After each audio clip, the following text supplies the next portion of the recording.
Wale watu wanasurura kwa barabara, tutakosana na nyinyi. Wale watu ambao wamesimama kwa barabara, tutakosana na nyinyi. Kama umechukua kikombe yako, teremka. Kama umechukua kikombe yako, teremka hapa chini.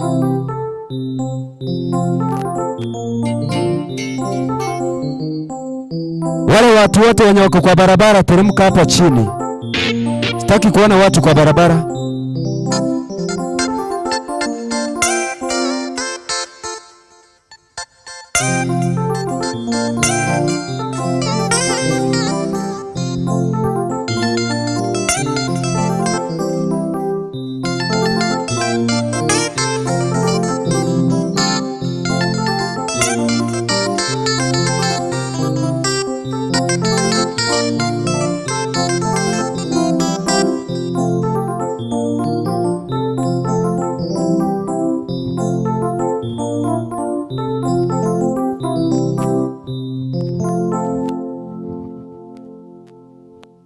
Watu wenye wako kwa barabara, tutoke kwa barabara, tuteremke hapa chini.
Alright. Bwana asifiwe.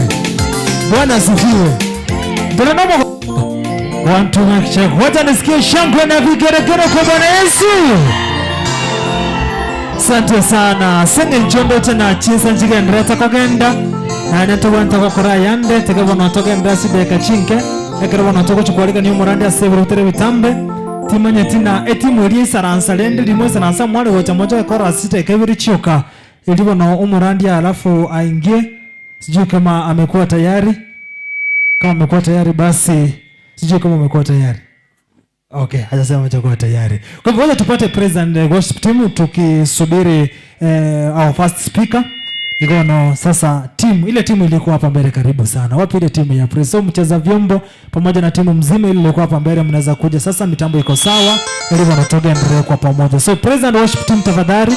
Mahali popote mlipo njoni hapa mbele. Tuokoe muda kwa sababu saa zinakimbia.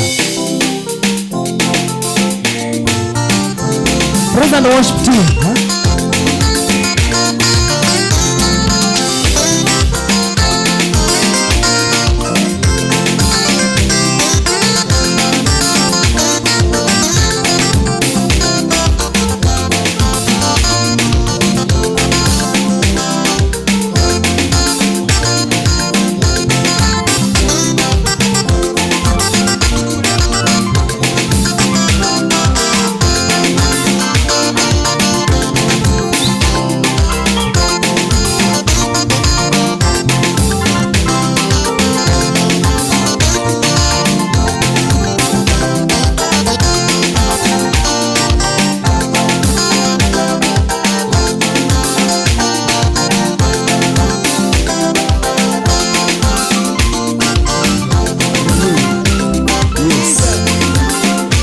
Juu kila mmoja.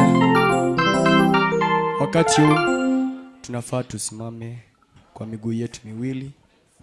So mahali ambapo umeketi naomba ukaweze kusimama. Mahali popote umeketi na kama unasikia sauti ukaweze kusimama kwa miguu yako miwili. Mahali ambapo ulipo mpendwa naomba ukaweze kusimama.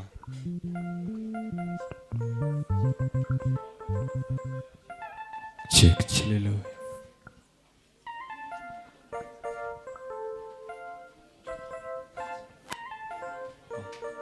Okay.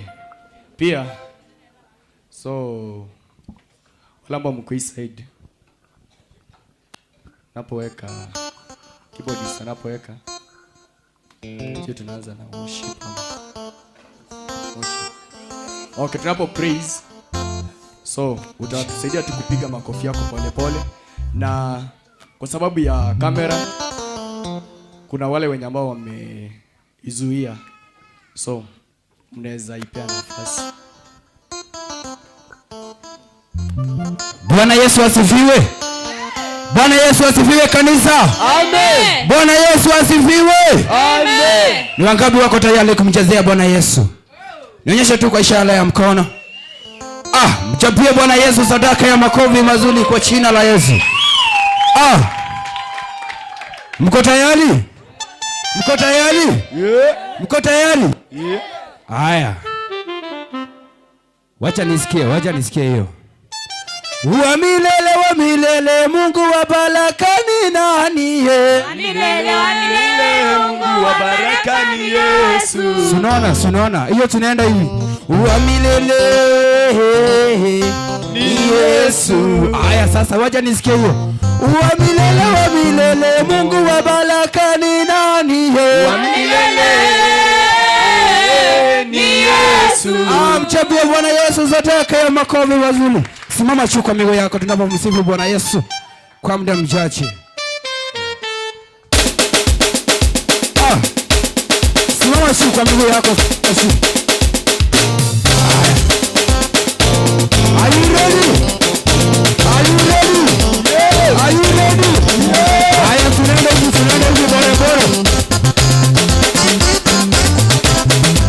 Piga.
anabamba, anainua, anainua, Yesu ainua, ainua, sema ainua, ainua.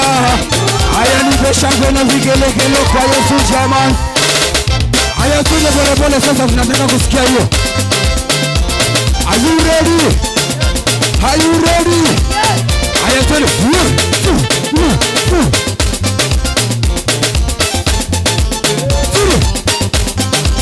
Come on. Pole pole pole pole pole pole.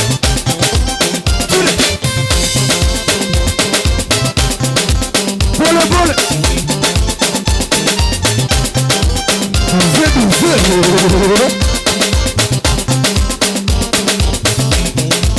Pole pole. Are you ready for this? Are you ready for this? Nikisema wewe shangwe, nataka kusikia kusema are you ready? Are you ready? Wapi shangwe? Wapi shangwe? Wapi shangwe? Wapi shangwe? Wapi shangwe? Wapi shangwe? Wapi shangwe? Wapi shangwe? Avigelegele kwa Yesu jamani.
Bwana Yesu asifiwe. Amen.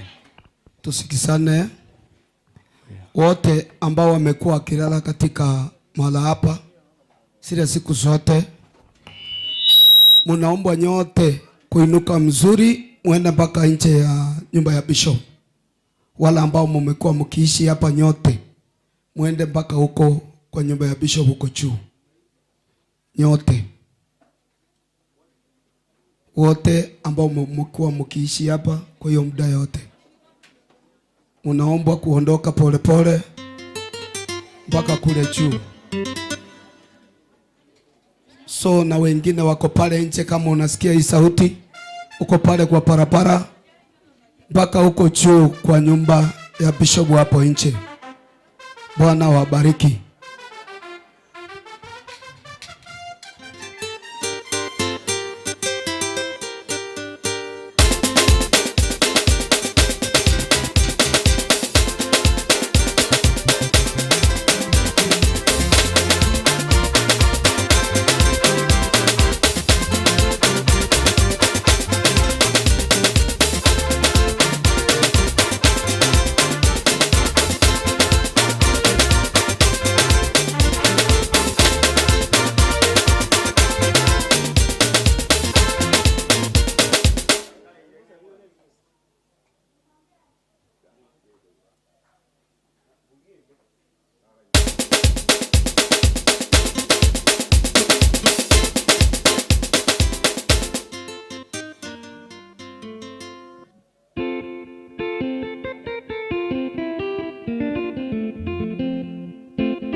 Yeah, 1 2. Hallelujah. Hallelujah. Hallelujah.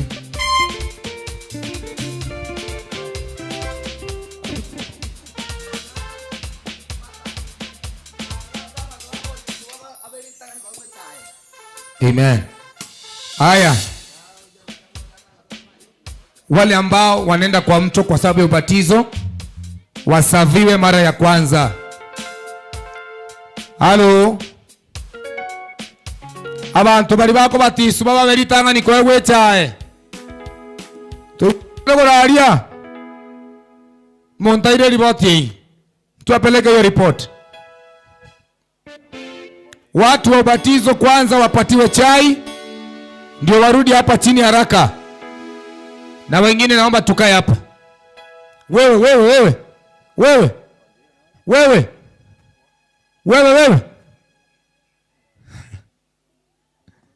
Pastor Ombaso, Pastor Ombaso, Pastor Ombaso,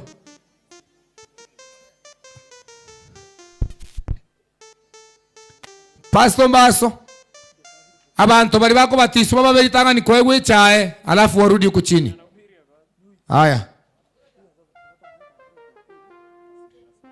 na wakuja kama wamejipanga waende kwa uwanja hapa kando nyuma ya tent.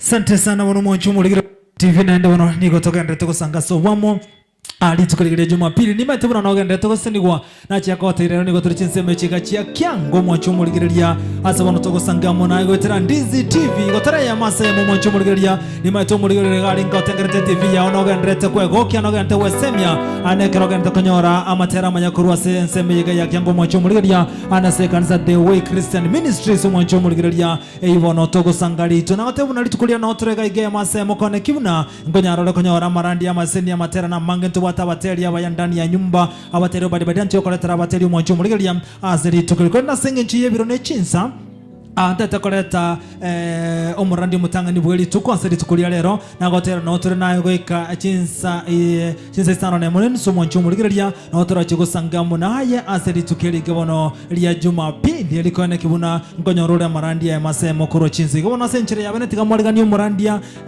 oyo mu barandi bweli tukulia lero mwancho muligeria libona nyari gusanga munaye gotera Ndizi TV obwansu bo muse. Karibu sana pastor libono onyari gusanga no muligeria on Ndizi TV. Karibu sana ili wanonyare gusanga no muri Ndizi TV oyibono gotengereza chinse chigabono chiabono mambe. Karibu sana. Amen. Amen. Naomba tukampigie Bwana Yesu makofi mazuri tafadhali. Naomba tupigie Bwana Yesu makofi. Sijasema tunapigia mwanadamu, tunapigia Bwana Yesu makofi. Tushangilie kwa makofi mazuri kwa jina la Yesu. Basi ningependa niwakaribishe katika siku ya leo. Ni kwa sababu ya ibada yetu rasmi, maana tuko na ibada katika siku ya leo. Na ibada yetu inaenda kuwa refu, lakini kwa uwezo wa Mungu na Roho Mtakatifu atatusaidia na vipindi vyote vitaenda kuwezeshwa na tutafanya kila kitu kulingana na vile ambavyo Bwana amekusudia katika siku ya leo. Kwa hivyo popote pale ulipo, nimekukaribisha katika awamu hii ya kwanza ambayo ni ya mafundisho ama neno la Bwana ambayo nakufungua katika siku ya leo. Na ibada hii anayeongea ni mchungaji ama Pastor Hudson Momanyi kutoka kanisa la The Way Christian Ministries pale Nyanturago. Nina furaha sana kwa sababu ya kuona wapendwa wale ambao wameingia asubuhi na mapema kwa sababu ya ibada hii. Wacha Mungu akaweze kuwabariki na akaweze kuwatenda mema. Kuna siri katika kuingia katika nyumba ya Bwana. Ukiingia mapema kuna siri. Maandiko inasema kwamba Maria Magdalene akaamka asubuhi na mapema akaenda kuangalia mahali ambapo Yesu alikuwa amezikwa, na wakati alifika mahali pale wakapata kwamba Yesu ameshafufuka. Wakawa wanawake wa kwanza kutangaza habari ya kufufuka kwa Yesu Kristo. Bwana Yesu asifiwe. Kwa hivyo nataka niseme ya kwamba kuna siri katika kuingia kwa nyumba ya Bwana asubuhi na mapema. Ukiingia mapema utabarikiwa. Ukiingia mapema baraka zako zinapatikana katika asubuhi na mapema. Ukichelewa utapata, hata Waswahili wanasema kwamba unapochelewa utapata mwana si wako. Bwana Yesu asifiwe. Kwa hivyo wacha Bwana awabariki sana. Kama vile nimesema, ni Pastor Momanyi na ninawakaribisha katika ibada hii ya kwanza ama awamu yetu ya kwanza ya mafundisho na kufungua katika neno la Bwana katika jina la Yesu. Kwa hivyo makanisa yetu yote, Mungu na wabariki ni kwa sababu ya kuchagua kuingia katika ibada hii ya siku ya leo, na ninaamini ya kwamba zote tunaenda kubarikiwa na zote tunaenda kuinuliwa katika jina la Yesu Kristo. Basi ningependa niongelelee tu jambo fupi hivi na kisha baadaye tutaendelea na ibada zetu rasmi katika jina la Yesu. Wacha Bwana abariki sana. Ningependa kuongea jambo moja ambalo linaitwa growing in Christ ama kukua katika Bwana. Bwana Yesu asifiwe. Kwa hivyo kila Mkristo, mapenzi ya Bwana kwa kila Mkristo ni kwamba akakue ndani ya Kristo Yesu. Ukitaka kuwa Mkristo ambaye ni Mkristo ambaye amekamilika, ni lazima utamani kugrow. Na growing, you must have that desire to grow. Hakuna vile ambavyo unaweza ukakuwa katika wokovu kama hautakuwa na hiyo desire ama hautakuwa na hiyo hamu ya kutaka kukua katika Bwana. Bwana Yesu asifiwe. So katika ufalme wa Mungu ama katika mambo ya Mungu tuko na spiritual babies, tuko na spiritual maturity. Kwa hivyo ni kusema kwamba lazima mtu kama Mkristo utamani kukua katika Kristo. And there is no way mwanadamu ama Mkristo utakuwa kama hautakaa ndani ya Yesu Kristo. Bwana Yesu asifiwe. Ninasoma maandiko kutoka kitabu cha Luka. Mtu anifungulie kitabu hicho, St. Luke ama Luke chapter number 2 and number 52. Tunaposoma mahali hapo na Bwana atabariki sana. Luke 2, Luka 2 mstari wake ni wa 52. Kifungo chake ni 52. Luke chapter 2 verse number 52.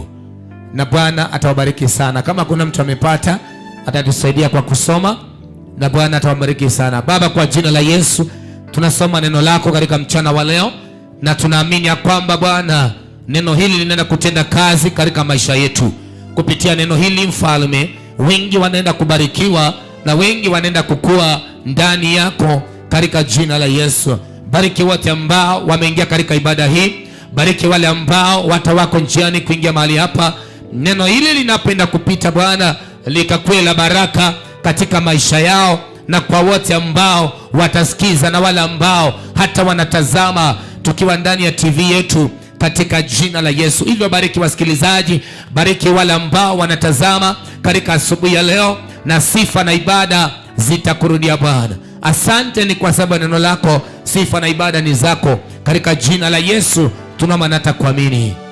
Amen. Mtu aseme amina na tumshangilie Bwana kwa makofi mazuri kwa jina la Yesu. Naomba tukasomewe kifungo hicho, Luka 2:52. Tutasomewa hapo na baadaye tutaendelea na ibada zetu. Tutoke nje tafadhali, tuingie ndani ili kwamba tukabarikiwe kwa pamoja. Amen. Hallelujah. Amen. Okay, the Bible reads, The Bible reads, and Jesus increased in wisdom He increased in wisdom and stature, in favor with God and man. That is the word of God. Bwana Yesu asifiwe. Na maandiko inasema ya kwamba Yesu akazidi kukua katika kimo, akazidi kukua katika hekima, na akazidi kuwa na kibali pachoni pa Mungu na pa wanadamu. Bwana Yesu asifiwe. So wakati tunaelezewa mambo haya, tunapata mambo matatu. Jambo la kwanza, tunapata the physical growth ambayo ni ya Yesu Kristo, na pia tunapata the social life ambayo ni ya Yesu Kristo. Kwa hivyo tulikusema kwamba socially Yesu alikuwa, na pia physically Yesu alikuwa anaendelea kukua. Mahali ambapo tumesoma ni mahali ambapo Kristo Yesu baada ya kuzaliwa, kabla hajakuwa mtu mzima, aliendelea kukua siku baada ya nyingine. In nature, yani physically, mwili wake aliendelea kukua kwa kimo, na pia akazidi kukua katika wisdom. Bwana Yesu asifiwe. Yesu alikuwa amejawa na maarifa ama hekima, alikuwa amejawa nayo sana. Ndio maana hata wakati anaenda kwa Mafarisayo na wale ambao walikuwa ni wakuu wa dini, wakati anafika kwao, kwa sababu ya hekima, hata kama ye ni mtoto mdogo, hata kama ye ni kijana, lakini kwa sababu ya hekima ambayo ilikuwa ndani yake, ikafanya hata Mafarisayo wakaamini ya kwamba huyu ni mwana wa Mungu. Bwana Yesu asifiwe. So ni kusema kwamba Yesu hata kama alikuwa ni mchanga, Yesu hata kama alikuwa anaonekana kuwa mtoto labda wa miaka ambao ni michache sana, lakini kwa kukua kwake alizidi kukua siku baada ya nyingine, na the more he was growing, the more hata hekima ilikuwa inaendelea kuongezeka. Bwana Yesu asifiwe. So kama Mkristo lazima tuamini ya kwamba kunayo kukua katika ufalme wa Mungu. Amen. Lazima utamani kukua, na kukua haimaanishi umekuwa kwa kanisa kwa miaka mingi. Unaweza kuwa kwa kanisa for so long. Unaweza kaa kanisani kwa miaka hata 40. Unaweza kaa kanisani hata kwa miaka 50, hata 80, lakini haimaanishi umekuwa. We have people who have been staying in the church for so long, lakini spiritual growth haionekani kwa maisha yao. Bwana Yesu asifiwe. Lakini Yesu siku baada ya nyingine, kizungu hiyo imenifurahisha, and Jesus increased. When something is increasing, it means it is moving from one place to another. It is moving from one glory to another.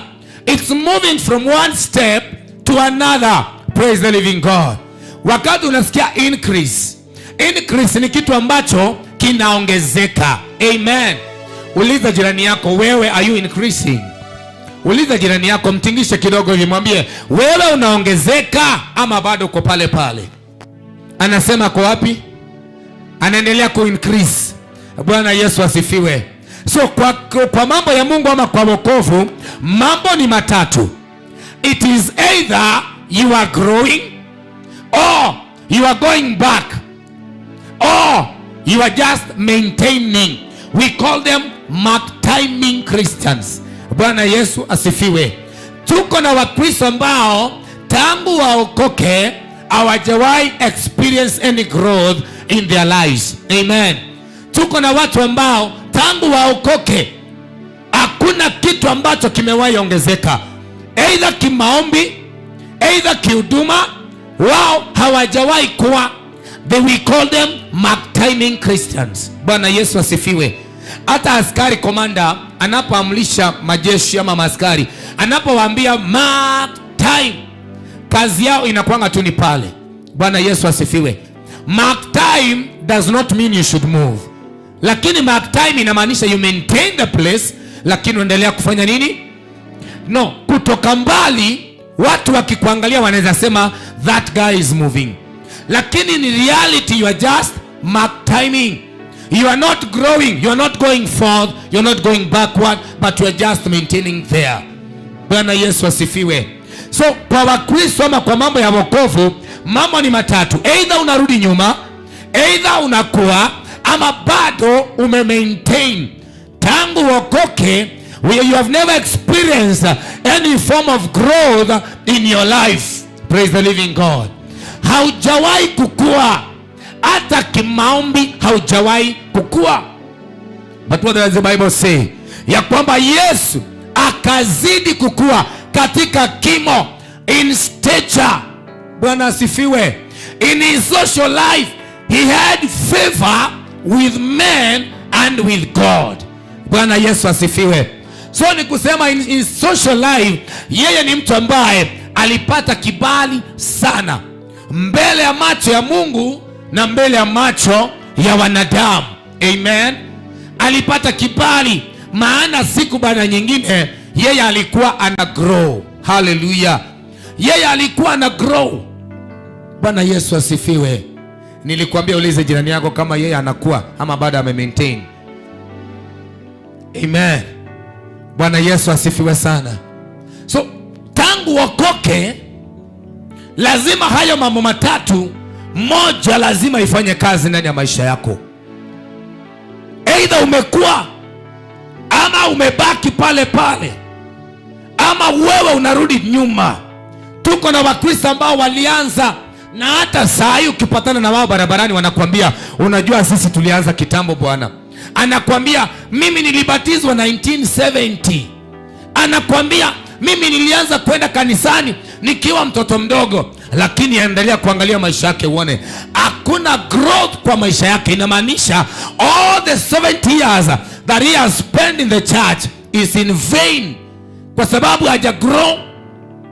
When a Christian grows, he learns to depend on himself or herself. Mtu ambaye amekuwa ni mtu ambaye ako na uwezo wa kujitegemea mwenyewe. Ni mtu ambaye ako na uwezo na macho yake ya ndani yamefunguliwa. Yeye anaweza akaona mbali kuliko yule ambaye hajakuwa. Bwana Yesu asifiwe.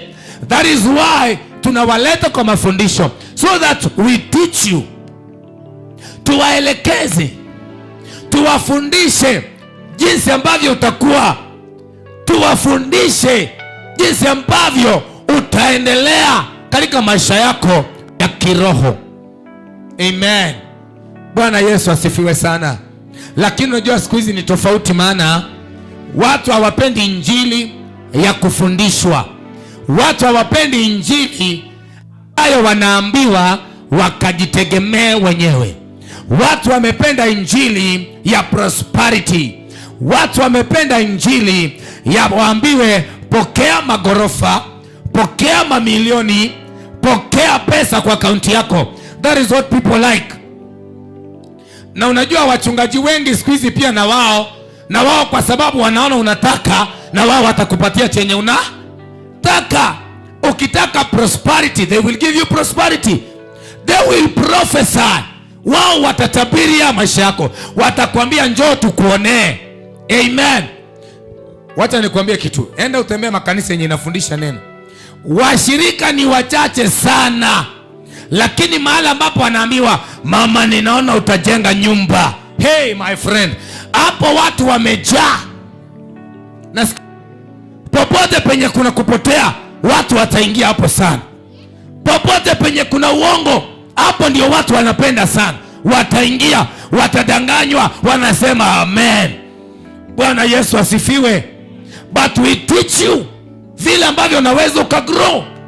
Tunakufundisha vile ambavyo utakuwa kiroho. Tunakufundisha vile ambavyo utazidi kuinuka maisha yako ya kiroho, ili kesho na wewe pia utajitegemea. Bwana Yesu asifiwe sana. So hii ya utabiri pia ni mzuri. Mimi sijapinga injili yoyote, maana kama mimi sihubiri kuna mwingine anayehubiri. Amen. Si ndio? Kuna mahali wanahubiri na mimi sijapinga hiyo. Lakini nataka uangalie. Leo utaenda utabiriwe. Have you ever, kuna kitu umewahi soma? Cha kushangaza ni hiki. Utaenda utaambiwa mama nimeona utajenga nyumba, utabarikiwa, utapata pesa. Kesho utaenda tena utapewa kitu kingine. Tena watakwambia mama ninaona watoto wako wataenda ng'ambo. Tena ukienda siku nyingine tena watakwambia mama nimeona wanunua land 100 acres. Nimeona ukijenga manyumba makubwa, magorofa za rento. Na wewe kazi yako ni ya kusema airi. Simu nimalizie. Kazi yako ni ya kusema no, I receive. Bwana asifiwe sana. Na wakati tunasikianga nikisikwambia pokea nyuma na usema I receive, unajua roho anaanzanga kushuka. Huyo roho. Na mimi nitaanza kuwapatia vitu vikubwa vikubwa sasa. Nitakwambia mama, pokea mamilioni 300 kwa akaunti yako. Na hata huna account. Hata huna ile ya Achievers. Amen. Hata hujaingia ile ya Sako. Lakini nitakuja nikwambie pokea milioni 300 kwa jina la Yesu. Unasema I receive. Hallelujah. Ukienda nyumbani unalala njaa. Mama unangojea mamilioni. Mama unangojea pesa. Mama unangoja ujenge manyumba. Bwana Yesu asifiwe. Hallelujah. But sisi tunakuelekeza jinsi ya kukua. Kama Yesu mwana wa Mungu mwenyewe alitamani kukua, na alikuwa, tumeambiwa alikuwa katika kimo na katika hekima na katika favor ama kibali machoni pa watu na pa Mungu. So kama Kristo mwenyewe alikuwa anakuwa, mbona wewe usikue? Mbona wewe usitamani kukua? Bwana Yesu asifiwe. Lakini namshukuru Mungu, maana hapa we will teach you how to grow. Tutakufundisha vile ambavyo utakuwa na miaka ambayo inakuja hata 2 mbele. Tutakuwa na kanisa la The Way internationally. Tutaenda viwango vingine just because people are growing. Bwana Yesu asifiwe. Kwa hivyo kuanzia leo tamani kukua, maisha yako ya kiroho yazidi siku baada nyingine. Tamani kukua ili maisha yako yabadilike. Bwana Yesu asifiwe. Tunatamani tuone vijana wakikua. Tunatamani tuone wamama wakikua. Tunatamani tuone wazee wanakuwa siku baada nyingine. Hata wakiingia kwa maombi, hata bingu inashuka. Wanapoomba wao, bingu inashuka. Watu wanapokea uponyaji. Watu wanapokea kuinuliwa. Watu wanasongeshwa viwango vingine katika jina la Yesu. Amen. Yesu akakuwa katika kimo, in stature and in wisdom. Uliza jirani yako, uko na wisdom? Hata ina watu wangaini? Nolino wangaini? Bwana Yesu asifiwe sana. Unajua hata mambo ya wokovu pia lazima unahitaji obongaini. Chisemi. Lazima utatamani, lazima utakuwa na chisemi. Hata kwa ndoa yako lazima utakuwa ni chisemi. Lazima utakuwa na hiyo hekima. Amen. That is why Yesu hakuwa anabishana na wale walimu wa dini. Yesu hakuwa anabishana na wale ambao walimwambia wanajua neno sana. Maana kulikuwa na wao wengi walikuwa wanaelewa neno. Kulikuwa na wao wengi sana walikuwa wanajua neno. Walikuwa wananena neno, wanasema neno, kila kitu wanafanya neno. But Yesu akiwa kijana mdogo, akiingia kwao anawazidi na wisdom. Bwana Yesu asifiwe. Turn to your neighbor, mwambie you need wisdom bwana. Mwambie you need wisdom. Mwataweke kusinga nota kile tatu obongaini chisemi. Bwana asifiwe. Ukikaa kati yao, kama uko na hiyo wisdom, wewe utatoboa. Ukiwa na wisdom, wewe utatoboa kwa mambo yote ambayo ni ya Mungu. Bwana Yesu asifiwe. Kwa sababu wewe ni mtu ambaye akili yako iko timamu. Wewe ni mtu ambaye akili yako inapiga, iko sharp.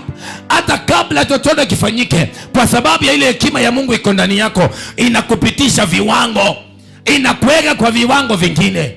Bwana Yesu asifiwe. Hallelujah. Lakini mimi najua watu wa The Way ni watu ambao wako na wisdom. Sema amen. Tupigie watu wa The Way makofi mazuri. Praise the living God.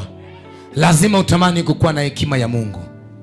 Lazima utamani kukua kwa kila jambo ambalo unalifanya.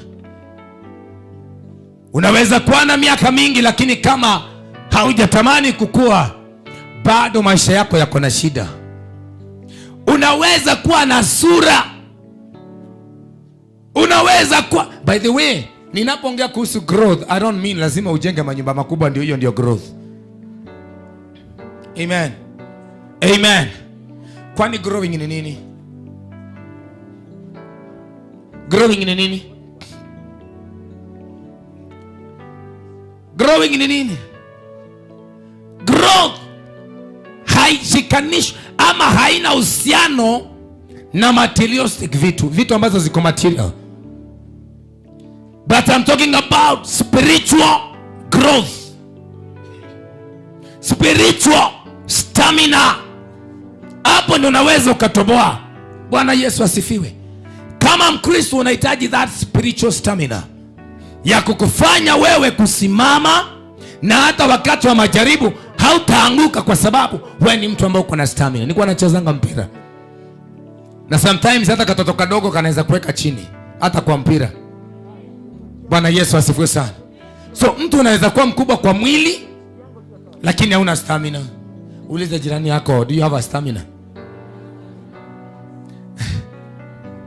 Uliza jirani yako, do you have a stamina? Mimi mwenyewe nimewekwa chini na kijana kadogo sana tukicheza mpira.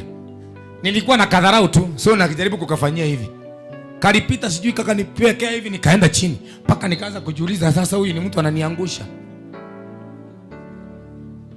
Amen.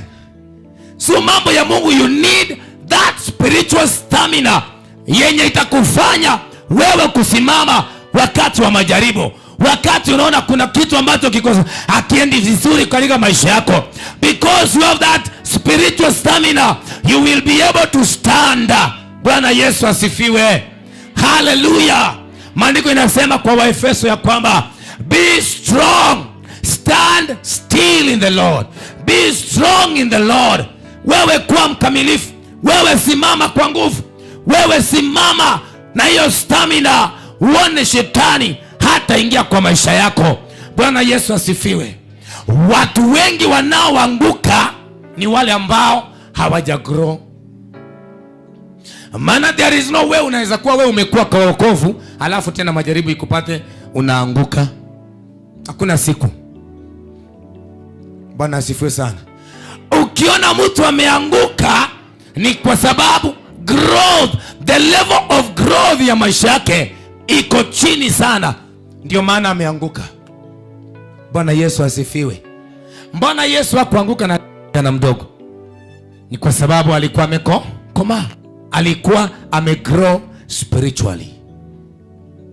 Bwana Yesu asifiwe sana. So tamani kukua kiroho, tamani ukue kiroho. Wacha maisha yako yabadilike. Wacha watu waone change katika maisha yako. Wacha watu waone vile ambavyo uliokoka tangu mwaka ambao uliokoka na mpaka sasa. Let them see the growth in you. Wacha waone kukua ndani yako. Wacha waone vile ambavyo umeinuka kiroho. Bwana asifiwe. Unajua kuna watu hapa hata mkiambiwa kwa kijiji muomba mwezi mkaomba, utaanza kuambia mwingine ni wewe omba. Nonyene kile ni ngwanya kwa sabiri ndagera. Kwanza wandomba nyako kwa choro sabiri none ndagera. Bwana asifiwe sana. Hallelujah. Lakini tunaambiwa ya kwamba Yesu akakuwa katika kimo. Na kama Yesu alitamani kukua, mbona wewe Mkristo usitamani kukua? Bwana Yesu asifiwe. Mbona wewe Mkristo usitamani kukua? The moment you grow, hapo ndipo maisha yako yataanza kubadilika. Sema amen. Sema amen mzuri. Bwana Yesu asifiwe sana. So ujawe yona hata mtoto mdogo ambaye ako na hekima hata kuliko mtu mzima. Kuna watu ambao wako wadogo sana kwa mwili lakini wamegrow spiritually. Kwa hivyo kukua kwako kwa mwili mkubwa imanishi you have grown. It depends with that spiritual growth, that spiritual stamina yenye ndani yako. Hiyo ndio itaonyesha kwamba huyu mtu amegrow. Amen. Bwana Yesu asifiwe. Naomba Mungu awasaidie sana ili zote tukatamani kukua katika jina la Yesu. Simama juu kwa miguu yako nikwambie. Just be on your feet. Na ufunge macho yako. Funga tu macho yako.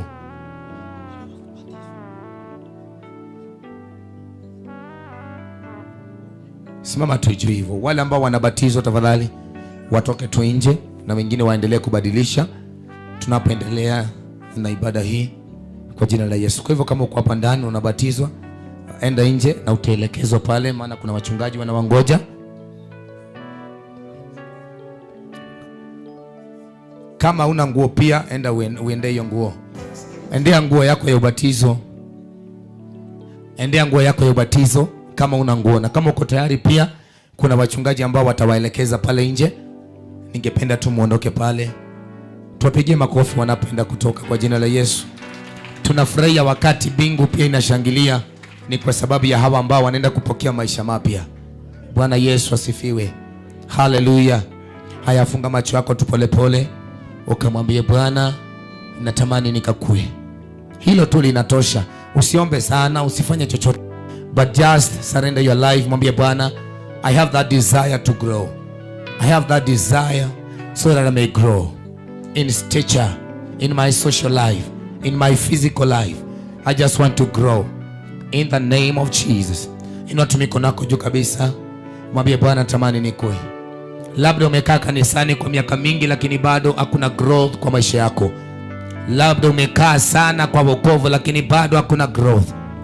It has come to this moment whereby God is going to allow his spirit to be in your life, na itaanza kubadilisha maisha yako katika jina la Yesu. Unapojiachilia mbele za Bwana, Mungu mwenyewe ataachilia hiyo growth katika jina la Yesu. Fungua kinywa chako, mwambie Bwana, I have that desire to grow. I have that desire to grow.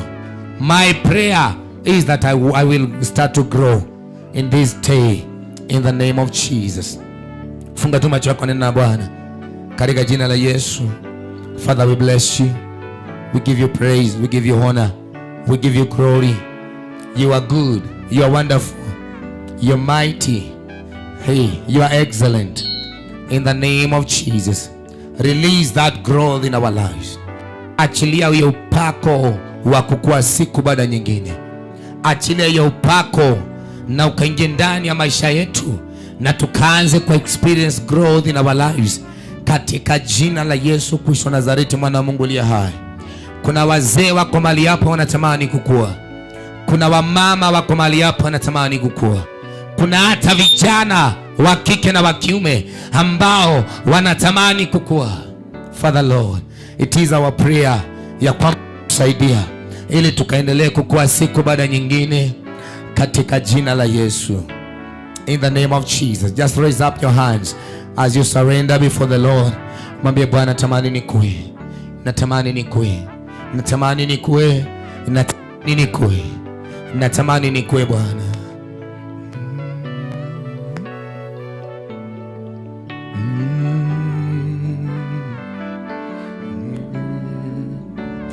Oh, nataka nindwe na wewe. Nataka nilindwe na wewe. Nataka nilindwe na wewe. Moyo wangu upone. Yesu karibu. Karibu, Yesu karibu. Just raise up your hands as you declare that word. Imba tu pole pole ukimaanisha, ukimwambia Bwana karibu.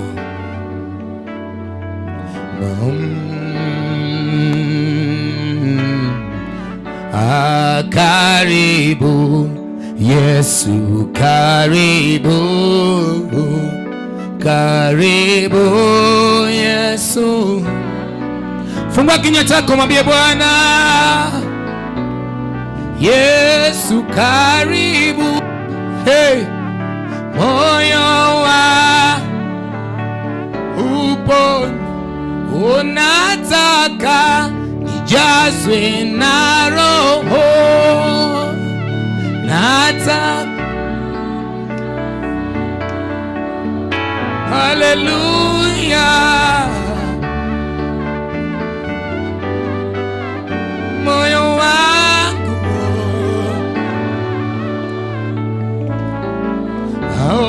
nataka nijazwe na Roho. Fungua kinywa chako, mwambie Bwana, nataka nijazwe na Roho. Moyo wangu oh, karibu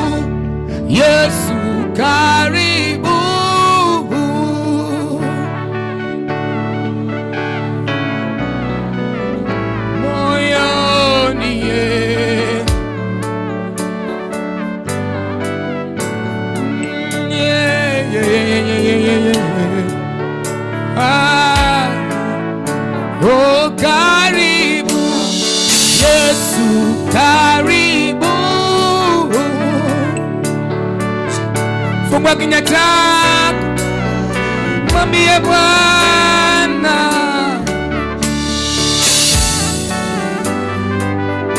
moyo wangu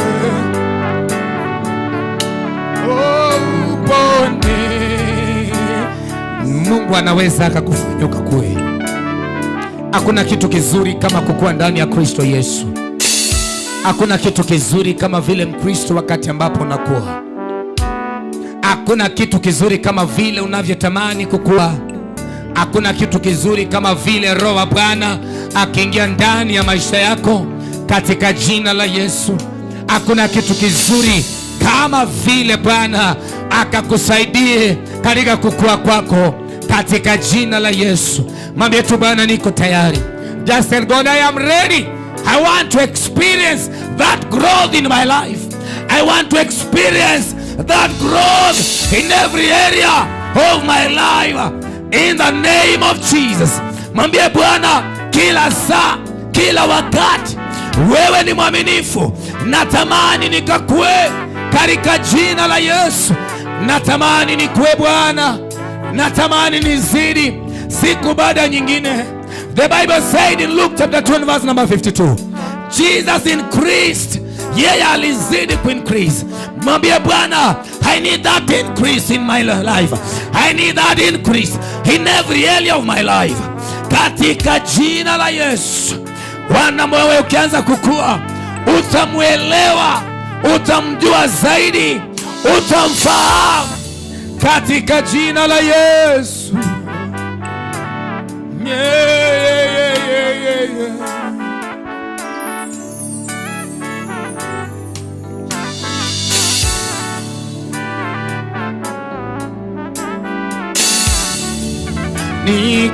Nikujue, nikuabudu, nikujue, nikuabudu, nikufahamu, nikuelewe, nikujue zaidi, nikuabudu, nikujue, nikuabudu, nikufahamu, nikuelewe, nikujue jinsi ulivyo Bwana, nikujue Bwana, nikufahamu, nikuabudu Bwana, nikuheshimu, sema nikujue, nikufahamu, jinsi ulivyo wewe, nikujue, nikuelewe, jinsi unatenda kazi Bwana, wewe nikujue, nikufahamu. Mwambie Bwana, natamani nikujue zaidi. Hawezi ukamwelewa Bwana kama hakuna growth kwa maisha yako. Lazima macho yako ya ndani yawe yamefunguliwa ndio mwelewe. Lazima macho yako ya ndani yawe yamefunguliwa ili ukamfahamu zaidi. Utawezaje kumwelewa kama bado hakuna growth katika maisha yako? Inawezekanaje wewe kukua na hakuna growth katika maisha yako? Inawezekanaje Bwana? Katika jina la Yesu. Ninapenda nikuabudu Bwana, Bwana, siku zote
We bless your holy name, Father Lord. We give you praise. We give you honor. We give you glory. We give you all the adoration. We decree and declare that we have no other God like you. That is why we surrender our lives unto you. We give ourselves away. Come and take over, oh Lord. Come and take over. Holy Spirit of God, come and take over now. We have that desire to grow. Fill us with your power. Yes. Fill us with your glory. Yes. Hey, let your presence come down. We acknowledge your power in this place. We acknowledge your power in this place. Yes. We acknowledge your presence in this place, oh God. Come and take over. Come and take over. Come and take control now. Just move around this church. Move around each and everybody in this day. In the name of Jesus. In the name of Jesus. In the name of Jesus. Father Lord, we bless you. Tunakupa sifa Bwana. Tunakupa utukufu wote ni wako. Heshima na mamlaka vyote ni vyako Bwana. Utukufu na heshima vyote ni vyako Bwana. Wacha neema yako itutoshe. Wacha kibali chako kitutoshe. Maana wewe ni Mungu mwaminifu.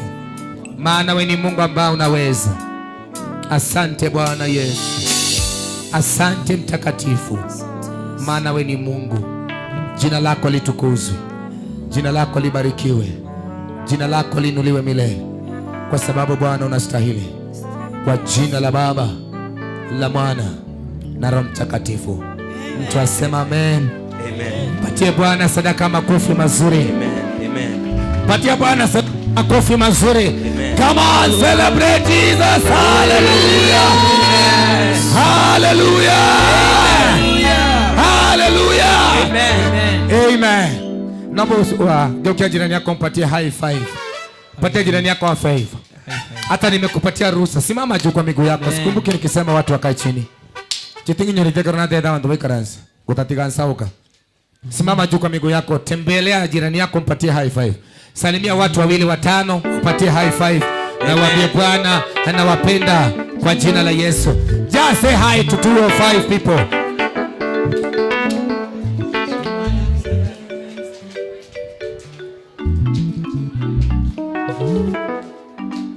Wewe, I said give your neighbor high five na mwambie karibu kwa ibada kwa jina la Yesu. Mpatie high five. Nataka nisikie toro. Toro. Pa. Toro. Nataka nisikie toro. Nisikie tu pa. Hallelujah. Hallelujah. Hallelujah. Hallelujah. Hallelujah. Come on, shangwe na vigelegele. Hey. Waje tupige vigelegele kwa sababu ya mama ameingia kwa nyumba. Haya. Wapi shangwe na vigelegele? Vigelegele. Vigelegele.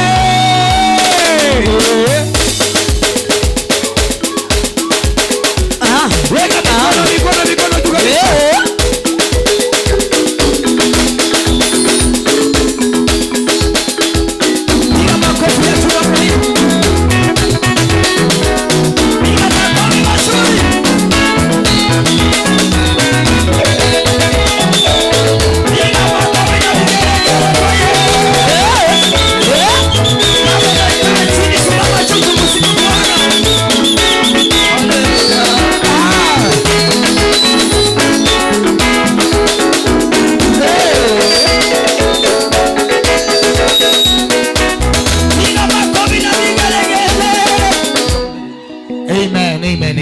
Tunaingia kwa praise. Tangazo moja, wale ambao wanabatizwa tutoke nje. Wale ambao walikuwa wanapewa mkono tutoke pale nje. Kuna mchungaji anawaongojea pale.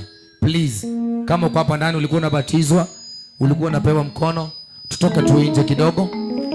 Tutoke tu nje. Kuna wachungaji wanaongojea pale nje, watakuelekeza, watakwambia pale ambapo unastahili kwenda. Yes. Tuwapigie makofi wanapotoka kwa jina la Yesu. Tuwashangilie hawa wanaotoka. Hallelujah. Amen. Hey. Amen. Yes. Amen. Amen. Bwana Yesu asifiwe kanisa. Praise the living God. Wangapi wako na furaha asubuhi ya leo? Shangwe na vigelegele kwa Yesu. Nione furaha ndani ya Bwana. Hallelujah. Hallelujah. We want to praise the living God. Tunaenda kumsifu Mungu. Na mimi ningeomba saa hii ndio tumetoka kunywa chai. Ningependa kuona ukiimba kama mwenye ataimba kesho. Ama ni aje? Bwana Yesu asifiwe. Amen. We want to sing, want to praise. So nataka nione tukipiga makofi. Sitaki nilete kwanza beat. Nataka nione ukipiga makofi. Kwanza nisikie makofi kwanza. Twende. Makofi. Haya, nimesikia mko sawa. Tupe hiyo beat. Amen.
Satan, Loa. I want to see Loa.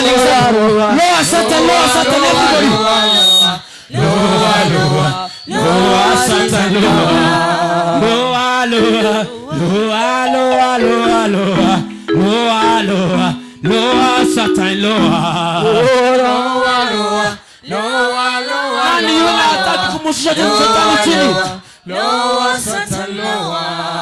Higher,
Geukia jirani yako, mpatie high five. Patia jirani yako high five. Mwambie wewe ni wa baraka sana. Mwambie wewe ni wa baraka sana. Simama juu, mimi sijasema ukae chini. Simama juu. Kwani unafikiria tumemaliza? Allah. Ambie jirani yako Allah. Allah. Mgeukie mwambie Allah. Allah. Mwambie Allah. Allah. Mwambie hatujamaliza. Haya, turn to your neighbor, mpatie high five unapomkaribisha kwa kiti chake kwa jina la Yesu. Mpatie high five. Nataka nisikie toro. Si niliwaambia high five toro. Toro. Pa. Waje nisikie toro. Toro. Mimi sijisikii kitu. Kwani mnagusana hivi ni kama kaupepo. Ukiguza mkono yake nataka nisikie pa. Toro. Hallelujah. Amen. Nataka tu appreciate waimbaji wetu ambao wametupatia nyimbo za sifa. Let us appreciate our praise and worship kwa sababu hizo sifa ambazo zimeshuka. Come on, weka mikono yako juu tu appreciate waimbaji wetu. Weka mikono yako juu. 1 2 3. Wapi makofi mazuri? Wapiga makofi mazuri. Hallelujah. Sema Sema Sema ayaya. Pigia Bwana Yesu makofi mazuri basi. Nataka tupige pia instrumentalists. S ni kali sana. Instrumentally. Haya, wacheza vyombo pia. Let us appreciate wacheza vyombo wetu. Wanafanya kazi nzuri. Appreciate kwa makofi mazuri. Amen. Amen. I want us to appreciate our guest ambaye ni mwimbaji kutoka Watanijaribu. Tunataka tumappreciate. Sasa mimi najaribu kitizedi. Hata afadhali mimi nimejaribu. Haya, nataka appreciate ambaye ni mtume wa Mungu, mtungi wa nyimbo, yani composer, mtunzi. Wacha ikae. Nataka tu appreciate Neema Mwaipopo ndani ya nyumba. Wangapi wanafurahia? Let me see you shout. Hallelujah.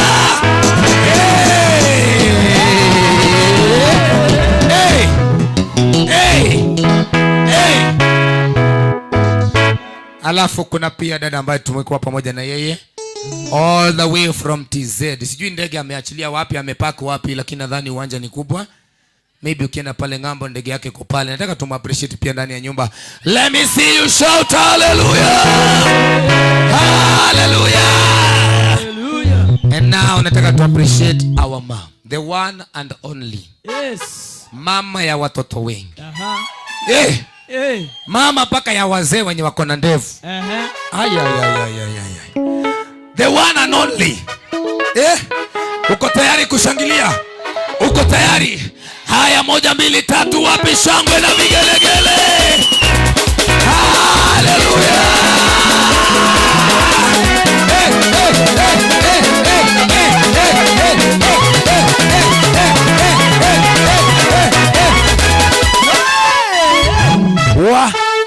Ambia jirani yako leo uko moto. Geukia jirani yako mwambie leo uko moto. Muulize iko ache. Kwani umechiwachuka?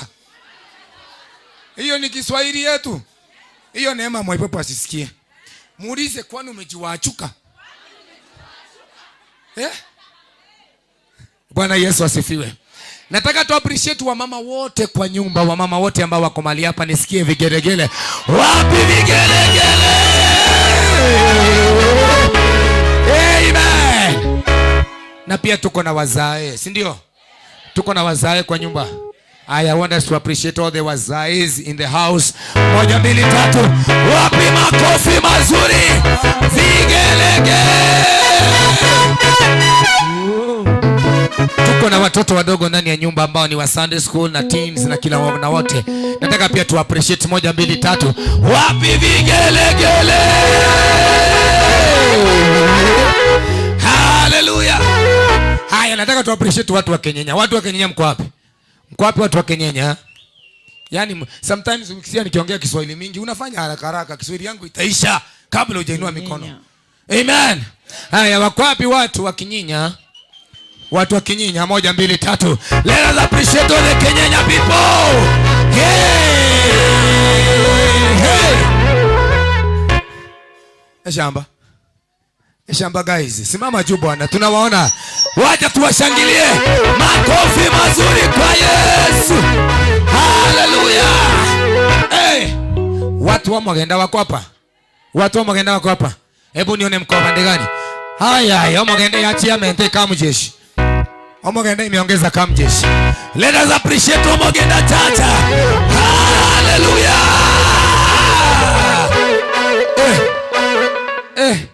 Watu wa Nyabiore wako ndani ya nyumba. Watu wa Nyabiore wako ndani ya nyumba. Wacha tuone watu wa Nyabiore. Vigelegele. Nani nimesahau? Watu wa Mogi. Mogi in the house. Mogi in the house. Wacha tu appreciate watu wa Mogi kwa jina la Yesu. 1 2 3 vigelegele. Nimesahau kina nani? Watu wa Maiga haraka. Hamtapata nafasi nyingine kama hii. Hii kisha ni hivyo. Watu wa Maiga vigelegele.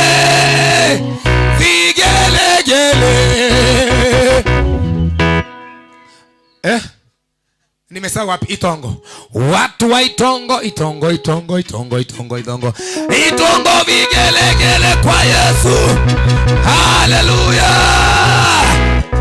Amen. Watu wa Nyanturago je? Wako wapi watu wa Nyanturago? Tusimame juu sijama juu. Hey! Anet Gesare, tafadhali ona mama pale nje. If your name is Anet Gesare, toka nje tafadhali umonge na mama. Nimesahau wapi? Nimeacha kina nani? Yo, Madam Alisa, piga vigelegele. Hey! Watu wa Mokomoni wako wapi? Hapa kuna watu hujawahi ona kwa hii mkutano. Watu wa Mokomoni wako wapi? Simama juu watu waone watu wa Mokomoni. All the way from Nyamira. Nyamira, watu wa Mokomoni Nyamira ndio wanasimama. Vigelegele. Amen. Naomba tupigie kina mchungaji. Mimi jina siwezi kusema vizuri. Elimu. Josephat, mimi napenda Josephat. Vigelegele kwa sababu ya mtu wa Mungu. Josephat. Vigelegele kwa Yesu. Amen. Nataka uwanja huu nikaufungue na nyimbo. Wimbo. Kevo kwa wapi? Kevo? Deno. Brayo kuja ufungue basi, alafu nimpatie mama yetu. Kuja ufungue. Hakuna kipindi kingine mtapata kama hichi. Tukimaliza hii tunaenda.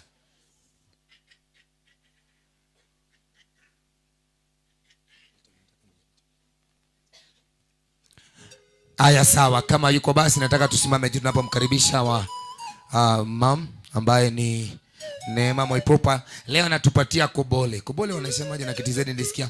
Kombole. Ni kombole. Watu wa wale wa mwingi wako wapi? Kombole. Nenge kombole we. Kwa hivyo leo atupatie kombo. Mwambie jirani yako kombo. Fanya hivi. Atupatie kombo.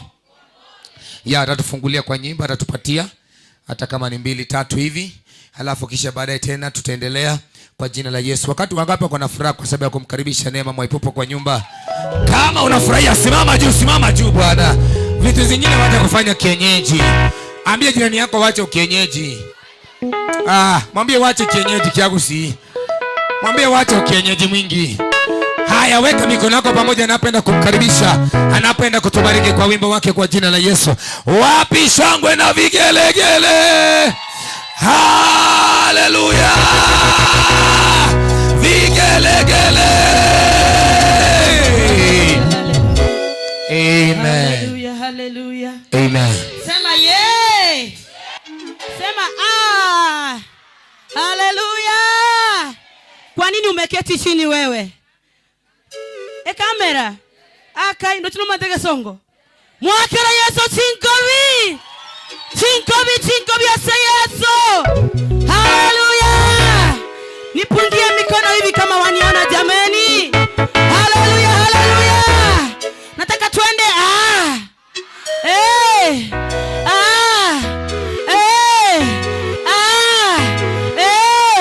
shangwe na vigelegele kwa Yesu.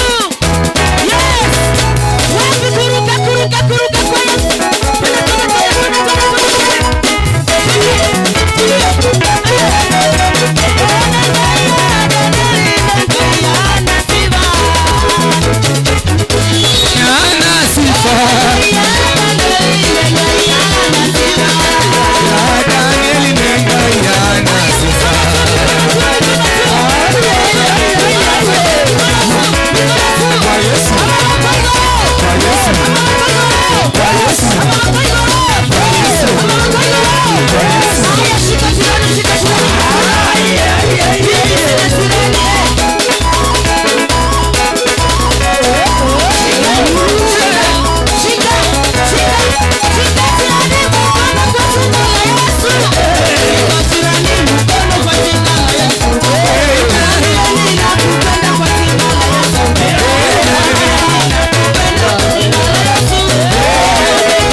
Hallelujah.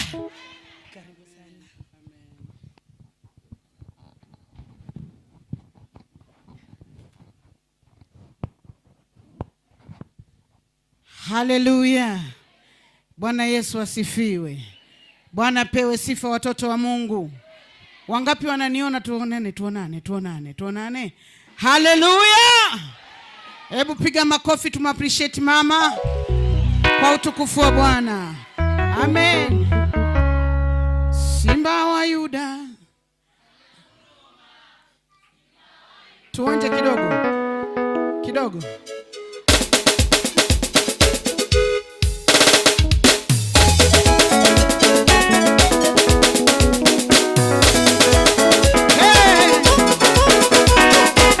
Simba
kidogo, sikiliza. Nataka tuseme hapa hapa. Nikisema na ninyi vijana, mnachezeaga wapi? Hapa hapa. Watoto wa Mungu nyie, mnachezeaga wapi? Hapa hapa. Hamuendi disco, mnachezeaga wapi? Hapa hapa. Bangi ya mvuti, mnachezeaga wapi? Hapa hapa. Nataka kuona vijana, nikisema hebu cheza tuone. Vijana 3, 4, 5, 6. Sio vijana nyinyi. Tuweke sharp kidogo. Haya. Fundi mitambo tuko na yeye. Piga mziki kule. Hapa hapa. Ongeza kidogo speed.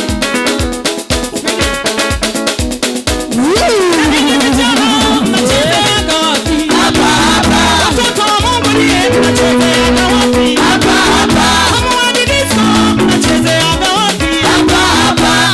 Hamujui, mnachezeaga wapi? Hapa hapa. Sigara mvuti, mnachezeaga wapi? Hapa hapa. Tucheze tuone. Tucheze tuone. Tucheze tuone. Tucheze tuone. Tucheze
Katika. Sasa ndo mnanishangaa. Sijui hamjanifahamu. Tunakufahamu. Itakiwa nikisema heje cheza tuone, kila mtu anacheza na staili yake. Kama unachezeaga hapa hapa, uendi disco wewe, unachezeaga wapi? Hapa hapa. Si hapa hapa. Hapa hapa. Kwa Yesu hapa hapa tunachezeaga hapa hapa. Kweli. Twende na njia panda. Njia panda sasa. Njia panda sikuimba na mlisema mnataka tuimbe sijapanda. Twende. Kacha.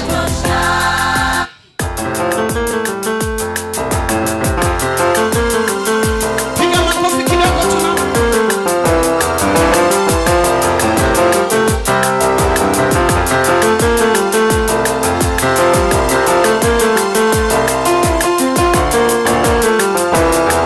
Sikia.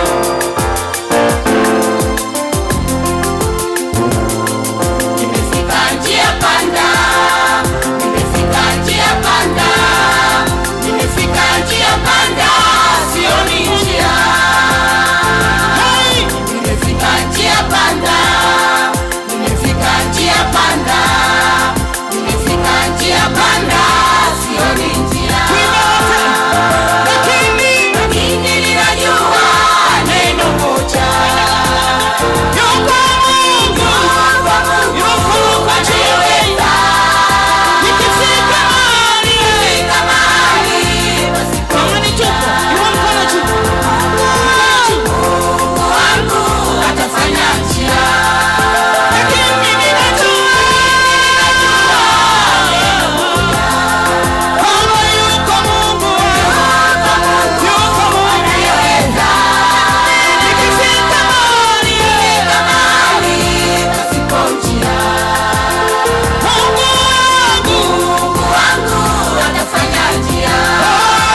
Pigie Yesu makofi na vigelegele. Haleluya. Wanamu wanapita, usigombane nao, utakosa mbingu. Ukifanikiwa Wanakasirika. tunaimba hiyo adui ama raha, beti moja ama mbili. Alafu tukitoka hapo niacheni niende. Unaandaa nini? Kibwebwe. Mnakumbuka wale wa kibwebwe? Haya, twende.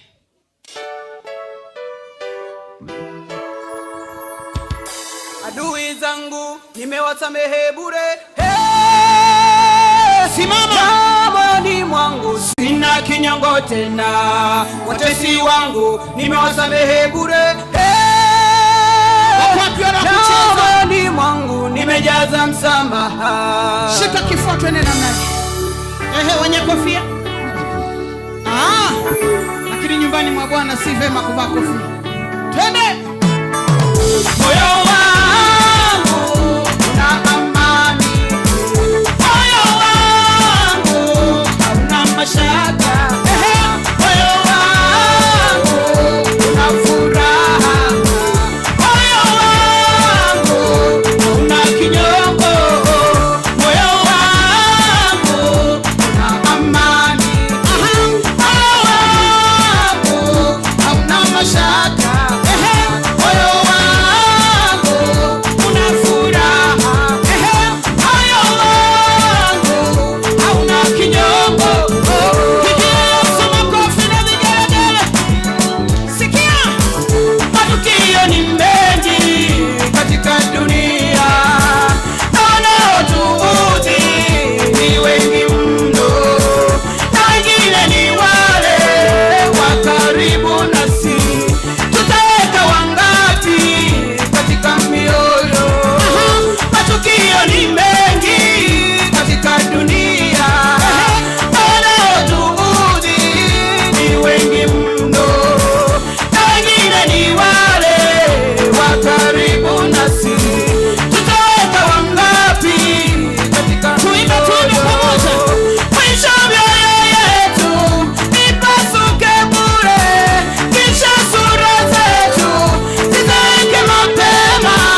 yako, mwambie usijinyime raha. Usininyime raha. Shike mkono jirani yako, mwambie usijinyime raha. Usininyime raha. Haleluya. Amen.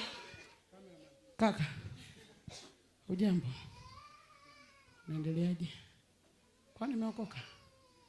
Haya basi kaweke chini kwanza. Auioni? Imeandikwa tu niacheni niende. Niacheni niende. Wako wapi wa dada? Chap chap chap chap. Weka mkono juu na mimi.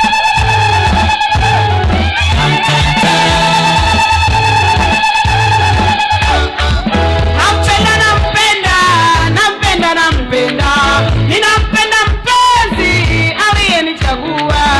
Niacheni niende, niacheni niende. Niende kwa mpenzi wangu aliyenichagua. Niacheni niende, niacheni niende. Niende kwa mpenzi wangu aliyenichagua. Niacheni niende, niacheni niende. Mpenzi wangu aliyenichagua. Niacheni niende, niacheni niende. Niende kwa mpenzi wangu aliyenichagua. Niacheni niende, niacheni niende. Niacheni wangu aliyenichagua. Niacheni niende, niacheni wangu aliyenichagua. Niacheni niende, niacheni wangu. Niacheni niende,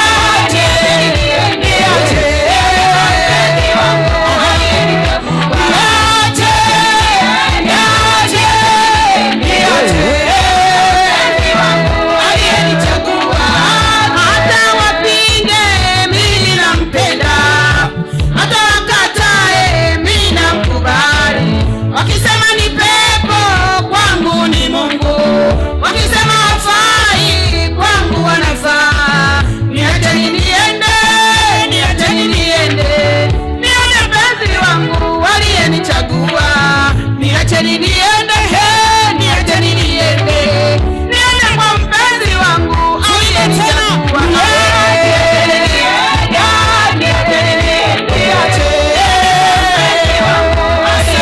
aliyenichagua. Niacheni, niacheni, mpenzi wangu aliyenichagua.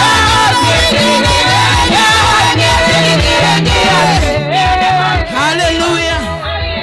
Na nyie vijana mnachezeaga wapi? Hapa hapa. Watoto wa Mungu nyie mnachezeaga wapi? Hapa hapa. Hamuendi disco mnachezeaga wapi? Hapa hapa. Watoto wa Mungu mnachezeaga wapi? Hapa hapa. Wala mnywi pombe nyie mnachezeaga wapi? Hapa hapa. Sigara mvuti mnachezeaga wapi? Hapa hapa. Hebu cheza tuone.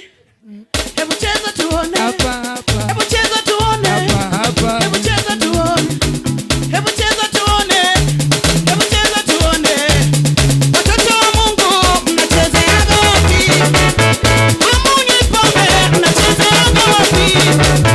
Sigara mvuti mnachezeaga wapi? Hamuendi disco mnachezeaga wapi? Hebu cheza tuone. Hebu cheza tuone. Hebu cheza tuone. Hebu cheza tuone.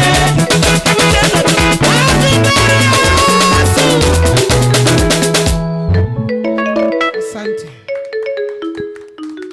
Amen, amen, amen. Hebu tu appreciate her. Let us appreciate her kwa makofi mazuri kwa jina la Yesu. Yeah, let us appreciate her kwa makofi mazuri kwa jina la Yesu. Hiyo makofi haitoshi kumpigia Bwana Mungu. Haleluya! Vigelegele! Amen, amen. Kabla sijatoka kwa hicho kipindi, ningependa pia nimkaribishe wetu. Tunasemanga the son of the soil, si ndio? Yaani mtoto wetu wa hapa, si ndio? Nataka sasa tuweke mikono yetu pamoja. Ninapenda kumkaribisha evangelist, tena ni Apostle Eric.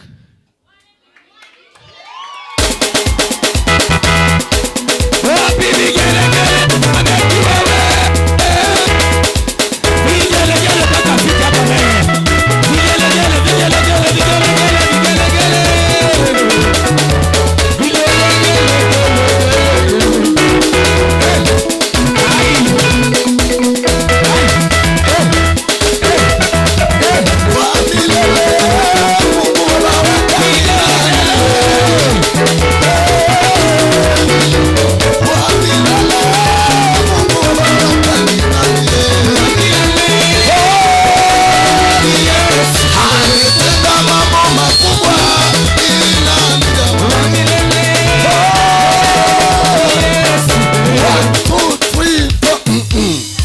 Yesu makofi mazuri katika jina la Yesu. Hallelujah.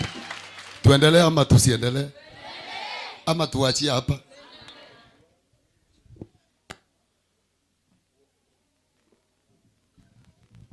Pigia Yesu makofi mazuri katika jina la Yesu Kristo. Tuendelee ama tusiendelee? Tangu nikuje mahali hapa, hii samba kunaye mzee alitukubalia tukaingia mahali hapa. Na huyu mzee sijui ako wapi, ngoja mugaka bana kwenda kuchikakisa bantu. Haya mtomoletera tingotero nyetarajija. Kwa hivyo akikuja habari itakuwa vizuri katika jina la Yesu. Ina bantu tagoja goja gaki. Pigia huyu mama makofi mazuri. Si ametutinzia bishop vizuri. Si ni mama wa maana. Nikiwa nyumbani tu niliguzwa nikaambiwa na Mungu usitoke huku kabla hujabariki yule mama. Ninataka muniletee mzee kwa nataka kumpea kitu fulani. Na mimi tutabarikiwa katika jina la Yesu Kristo. Kwa sababu watumishi uonyeshwa maono ya mbali. Tuigorera abungu mongino yege ntugete.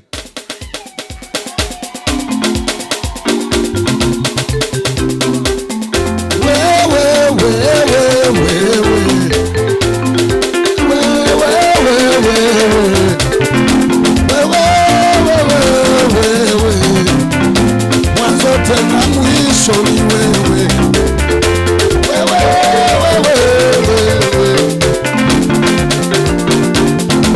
Makao mazuri katika jina la Yesu. Wakisangwa na vigelegele.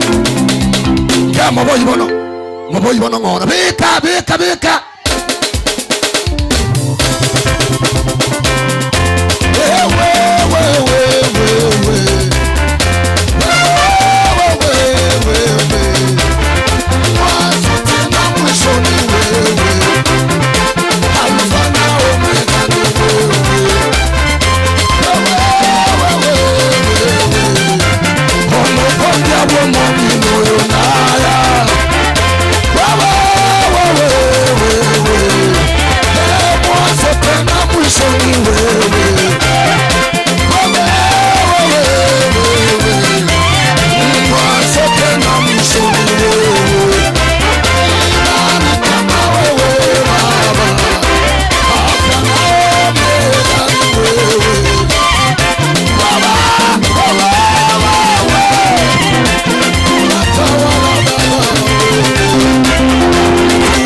Musa amefika.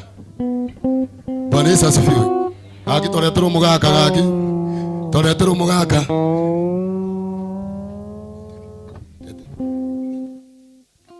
Kwa hivyo wacha bienye mama Bishop tumemfariza vizuri. Mosomba. Timanye nipe mama mmoja awekee mama yetu, mama wa nguvu katika jina la Yesu Kristo. Yes. Mama umetuliza vizuri, umetuchunga vizuri. Kwa neema ya Mungu kozi nililindwa na mama nikiwa chini ya wachungaji. Hata leo niko chini ya wachungaji. Nina bantu nganchire ngorege nteke. Yesu bwana ya mago siseni Bono mumbekere muniweke yoreso. Wewe.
Pole. Uchukue pole bila haraka. Ngora. Bishop umekuwa wa nguvu. Na Mungu akubariki. Pia bishop anapokuja naye pia pata zawadi yake.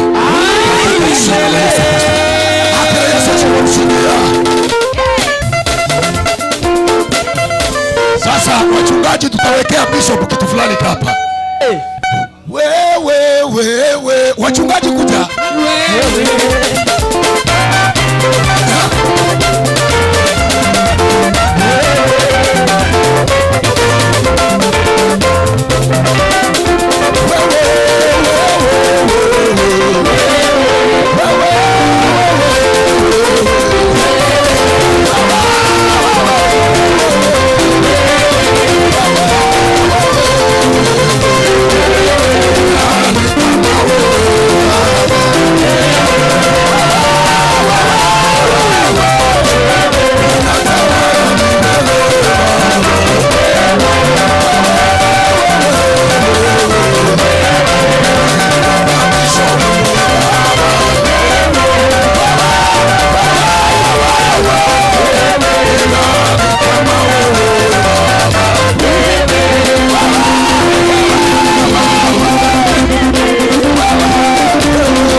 Hii simu hii saa ni touch screen.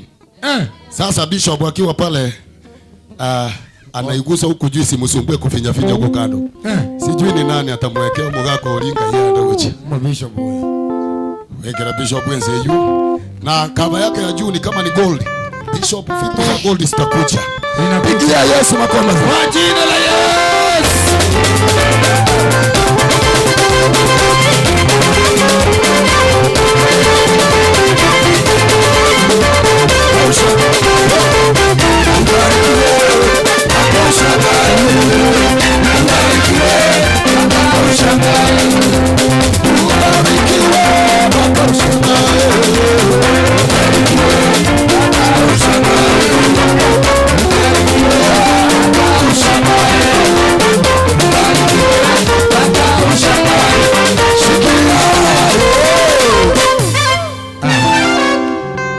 Yule mzako wapi tumpe saa yake. Piga huyo msema kofi anapokuja kutoka hapo. Miaka ya mzee imeenda. Anahitaji saa akiamuka kuona ile Ng'ombe at least isimsumbuange, anaifinya tu inajileta yenyewe. Tata ondeta yomuna yeta ondeta yomuna yeta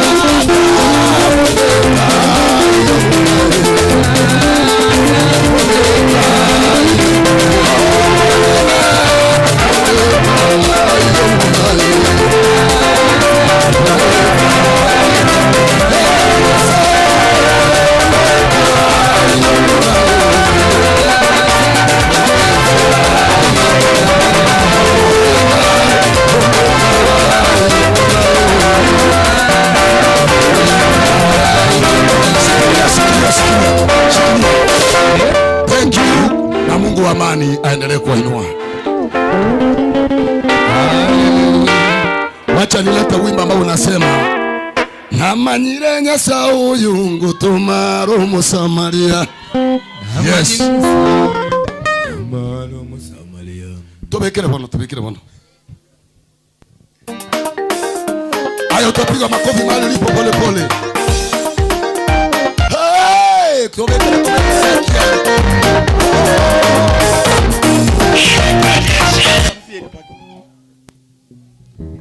Bishop.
Nade gwakora pie kuogi mono na igwa abantu bayiwe message kendra netaye sobo imobo etayo bwatoko manya na ora some aende mereme kobore ense nere na ya na ora nyomwe mwana kobore ense nere na ya kama tukagenda na ngechiwa soimo na ora tuara na dema biboka na towati ya soimo bore na ya watu akiwa togokorera bugo sembeke nyimbo. Hallelujah. Togokorera mbya mono. Amen. Tikanya saba sisi. Amen. Akira ngoma soma mwana kichingo vichingia wapi vigelegele ya mwana kiwewe. Come on wewe. Nataka tuone ile. Yeah. Sawa sawa. Are you ready? Are you ready? Are you ready? Haya, 1 2 tuende. He.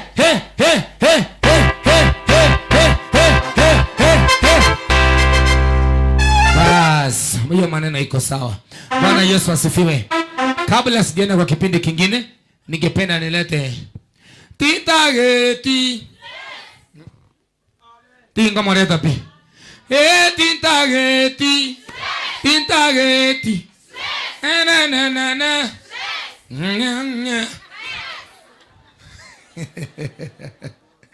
Bwana Yesu asifiwe.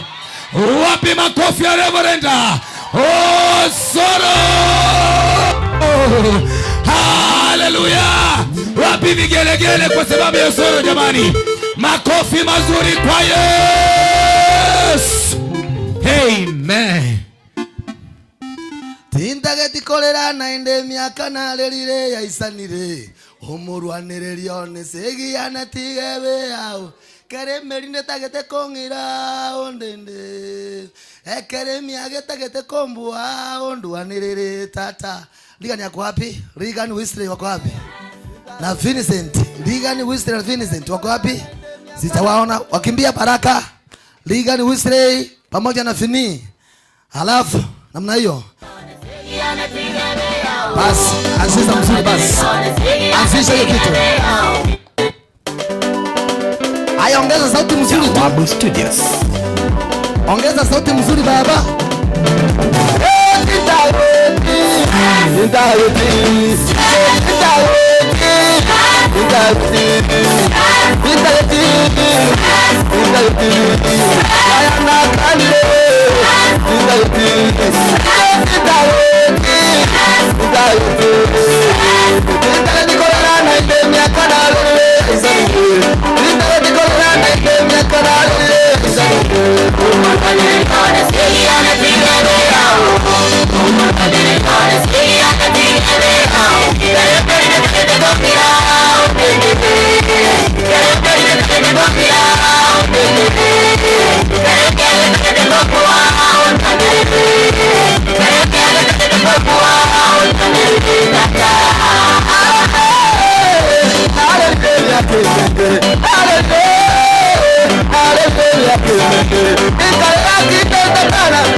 Sema hiyo ni kama gas.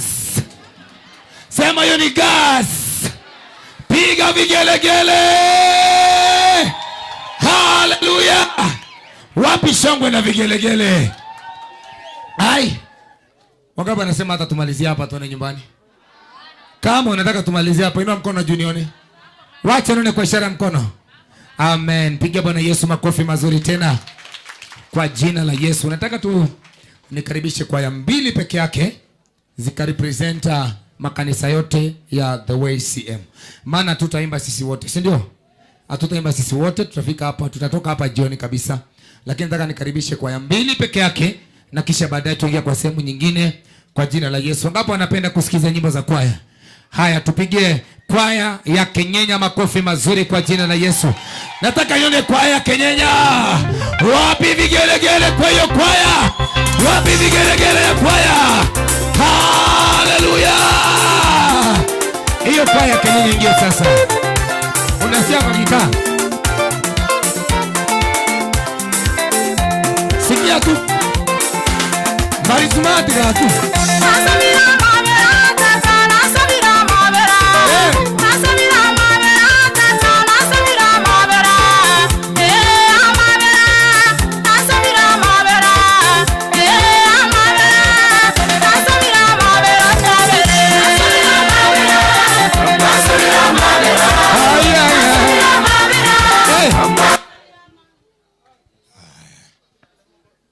Wapige kwaya Kenyenya makofi mazuri. Wako smart. Waambie mko smart bwana. Waambie mko smart. Amen.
Haleluya. Bwana Yesu asifiwe. Ni kanisa letu wa Kenyenya limetubariki na wimbo mmoja. Wacha Bwana awabariki sana. Wapigie makofi mazuri tena wanapenda kuketi. Kwa jina la Yesu. Ningependa nilete kwaya nyingine ya mwisho sasa kabla tujaenda kwa kipindi kingine. Nimewaambia kwamba wakiimba ujue ni The Way CM Nationally ndio imeimba. Sawa sawa.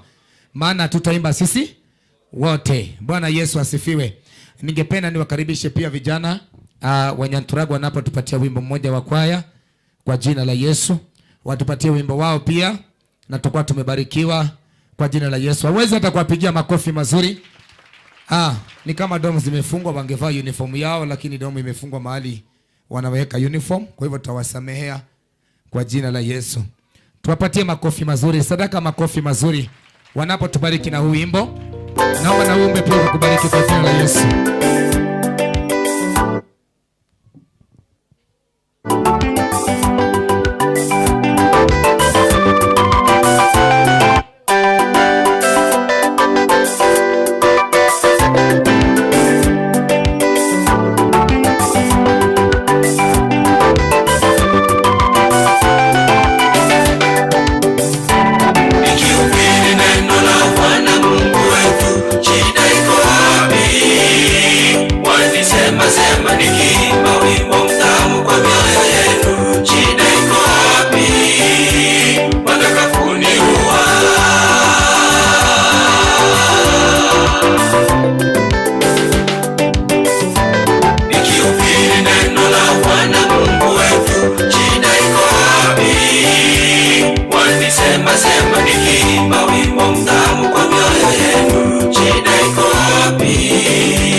Kazi ya Mungu haina makosa, ndugu yangu. Kazi ya Mungu haina makosa, ndugu yangu. Tutende haki kwa wanaoturekebisha na kusema maneno mazuri juu ya kurudi kwa Bwana Yesu. Tutende mema kwa wanaoturekebisha na kutuambia mazuri juu yake Mungu aliye hai, lakini kwa wanaosema vibaya neno lake Mungu nauliza tena tena tena tena, shida iko wapi?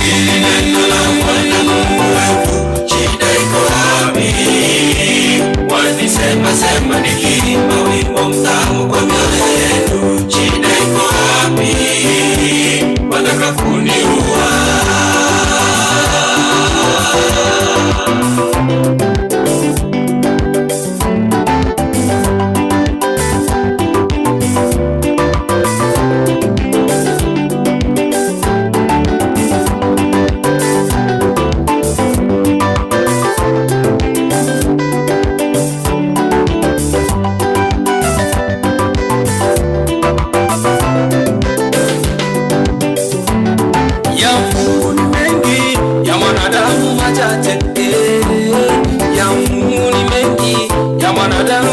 mkate. Yesu mwana wa Mungu alitenda mema duniani. Yesu mwana wa Mungu alitenda mema duniani. Lakini mwanadamu akamkata. Lakini mwanadamu akamkata. Usilie mama unapokataliwa, usilie baba unapokataliwa. Kama Yesu mwana wa Mungu alitemewa mate, wewe ni nani? Kama Yesu mwana wa Mungu alitemewa mate, wewe ni nani? Binadamu kweli mwanadamu, shida iko wapi? Shida iko wapi? Sema nikiimba wimbo mtamu kwa mioyo yetu. Shida iko wapi? Wataka kuniua. Hey! Kweli nauliza tena. Shida iko wapi? Sema nikiimba wimbo mtamu kwa mioyo yetu. Shida iko wapi? Wataka kuniua.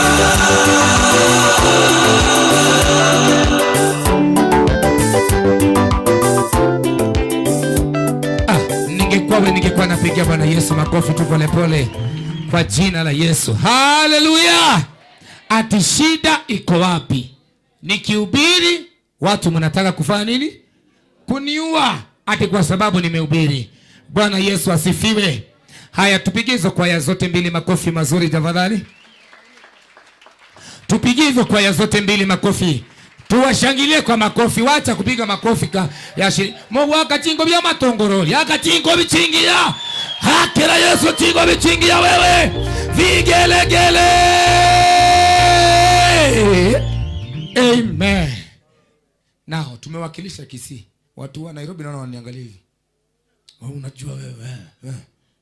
Unajua wewe. Nataka tupige Imara Daima kwaya makofi mazuri pia wanapokuja kutubariki na wimbo wao. Ninajua wako hapa. Tafadhali tuweke mikono yetu pamoja tunapopigia kwaya Imara Daima makofi mazuri. Wapi shangwe na vigelegele?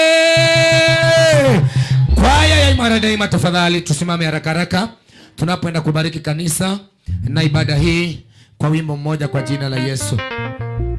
Imara Daima kwaya The Way CM. Imara Daima. Amen. Wapendeza ili wapigie makofi wanapokuja kwa jina la Yesu.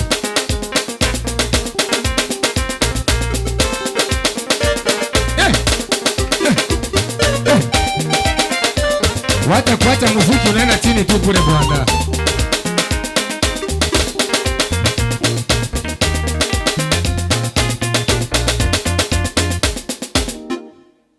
Amen.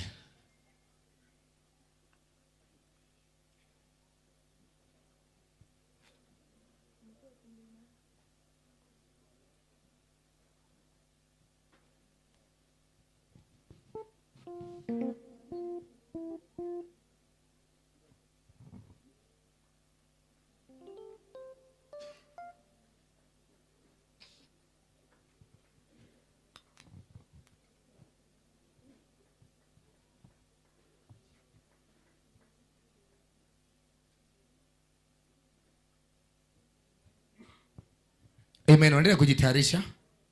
Tuweke wimbo tafadhali. Wanatuimbia wimbo mzuri sana maana unajua kwaya ya Nai inakuanga na sauti mzuri, si ndio? Ya Nai, sema Nai. Sema hii ni kwaya ya Nai. Ya Kanairo. Hii ni kwaya ya Kanairo. Hii ni kwaya ya Kanairo. Na wataka tubariki na wimbo wao maana pia wametoa nyimbo. Na hii ni kwaya ambayo imejipanga sana. Kwa hivyo nataka watupatie wimbo wao mzuri kabisa utubariki kwa jina la Yesu. Tuko karibu kuelekea kwa vipindi vingine. Hivyo ninaomba ya kwamba tuvumiliane sana maana tunaingia kwa vipindi vingine. Tuko na waimbaji ambao walikuwa wanaimba jana kwa competition, tulikuwa na Bible trivia.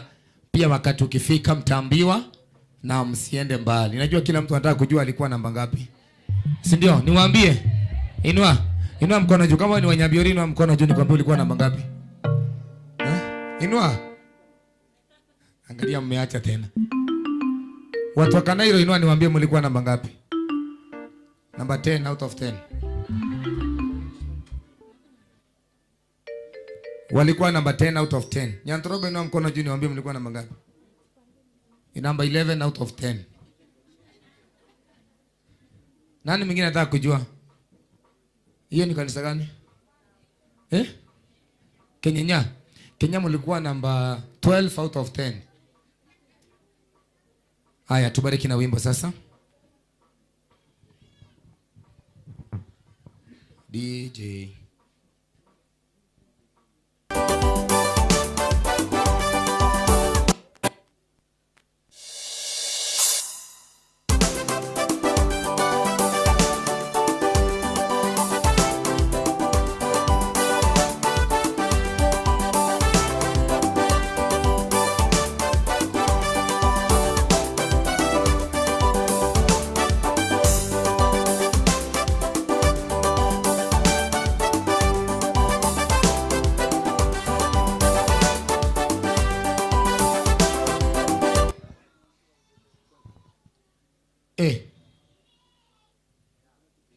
Nani amekanyaga waya?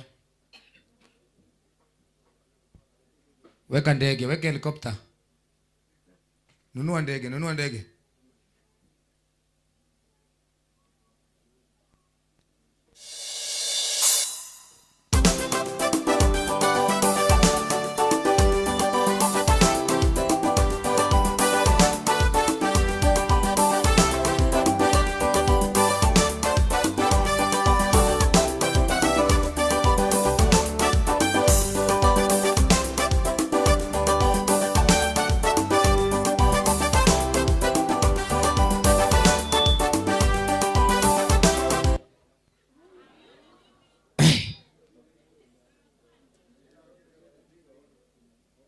We, nunua helikopta.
Yana ushindi madhabahu ya Mungu, yana uwezo madhabahu ya Mungu, yana upako madhabahu ya Mungu, yana shinda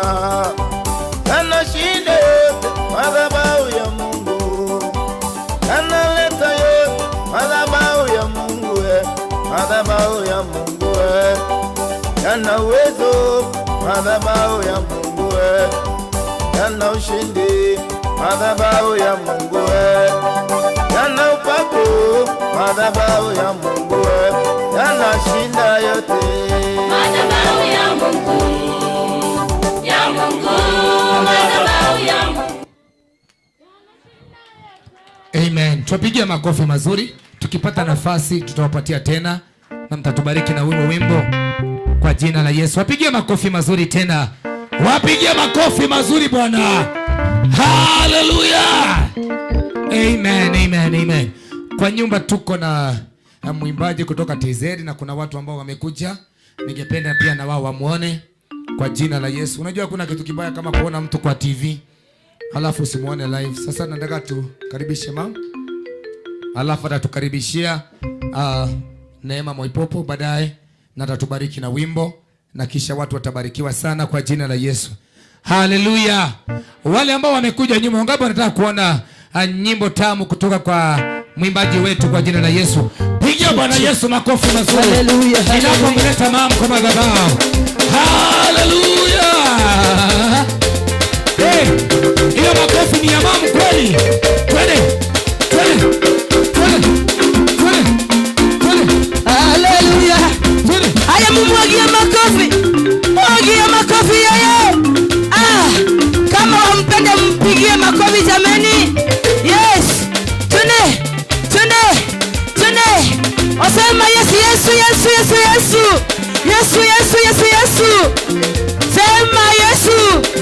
Sema Yesu. Wapi shangwe za neema?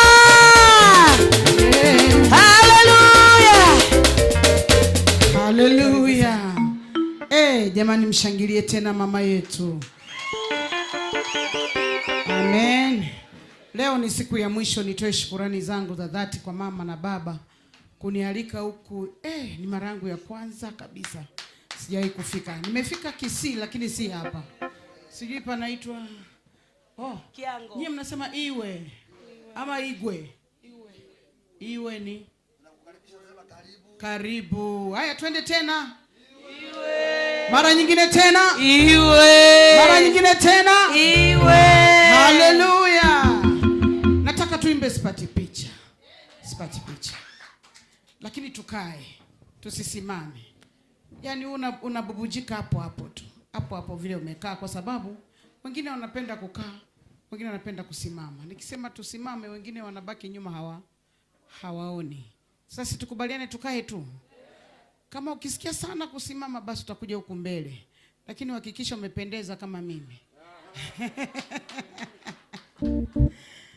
Haleluya. Nitakapomwona Mwana wa Adamu akija mawinguni kunichukua. Sipati picha, itakuwaje? Biblia inasema wanaume siku hiyo watakuwa wanawake. Wote tutakuwa bibi harusi. Usinishangae, ndio Biblia. Askofu wangu hapo bibi harusi. Wote tunavaa vazi la harusi. Ndio hiyo. Hapo hakuna mwanaume. Hakuna. Mwanaume ni huyo. Mmoja. Yes. Ama ni aje wa wachungaji? Tutakuwa bibi harusi, tutavaa vazi la harusi. Wote tunameremeta. Sasa hiyo hamna wewe lete sima. Mwanaume ni mmoja. Fundi mitambo.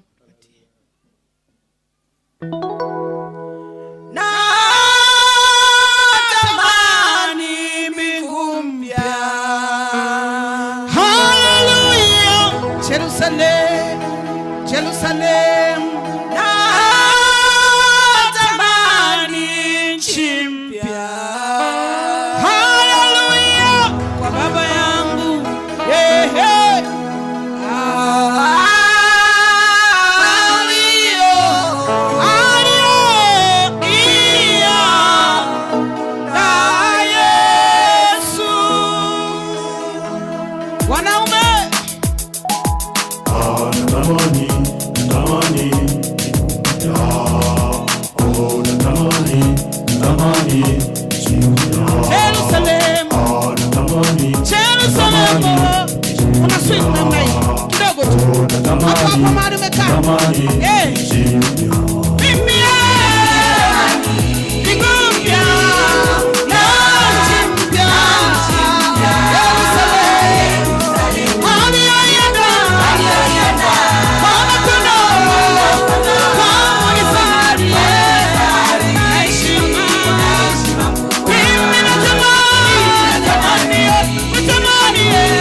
Tuimbe tena. Kimbia.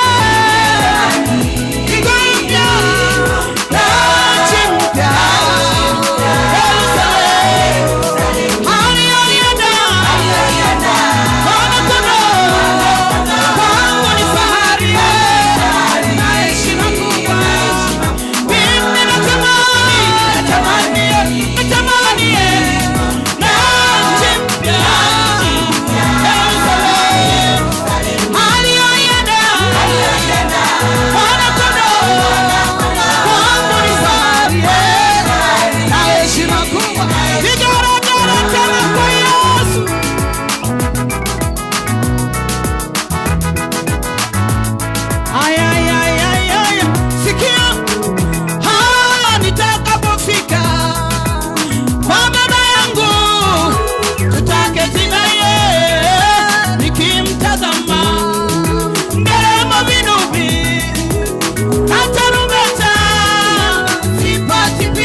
Heshima kwa mwana kondoo.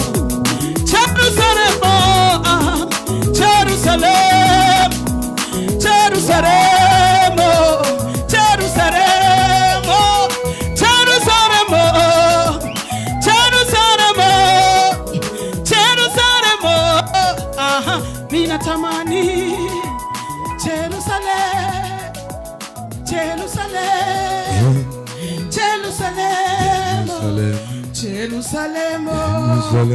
Imba kidogo, sema na tamani mbingu mpya, na tamani mbingu mpya. Mshangilie Yesu, mshangilie Yesu, mshangilie Yesu. Baba imba, natamani, natamani, twende. Natamani, natamani, njia mpya. Rudia tena. Natamani, natamani, njia mpya. Wapi nduru ya Yesu? Asante. Hakuna kitu kama upato wa wafugaji. Pigia Bwana Yesu makofi mazuri. Hallelujah. Amen. Amen.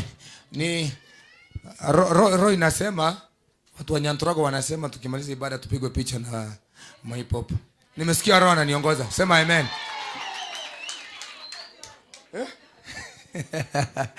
Amen. Nataka tusimame isipokuwa hawa tu, alafu nikaribishe overseer our Julius, kisha baadaye ataongoza vipindi vingine ambavyo vimesalia. Simama juu. Ningependa wakati tunakaribisha mtumishi wa Mungu mnasimama, nyinyi mtakaa tu. Hapa mtasimama hivi, hapo wengine tutasimama. Simama juu haraka. Tusimame tuwapenda kukaribisha mtu wa Mungu katika jina la Yesu. Ni mtu wa Mungu ambaye Bwana anampenda sana. Nataka nione ukiweka mikono yako pamoja ninapomkaribisha mtu wa Mungu kwa jina la Yesu. Are you ready? Are you ready? Are you ready? 1 2 3 vigelegele.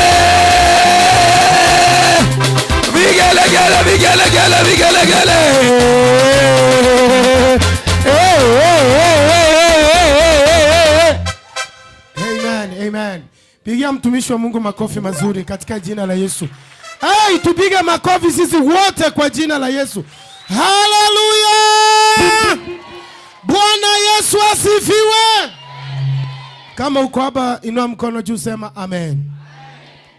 Ni wangapi wako na furaha asubuhi ya leo? Nimeona tuko na furaha ya Bwana. Praise the Lord.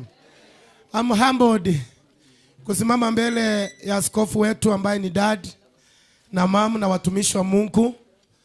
Mtumishi wa Mungu Neema Mwaipobo akiwa, tunashukuru Mungu.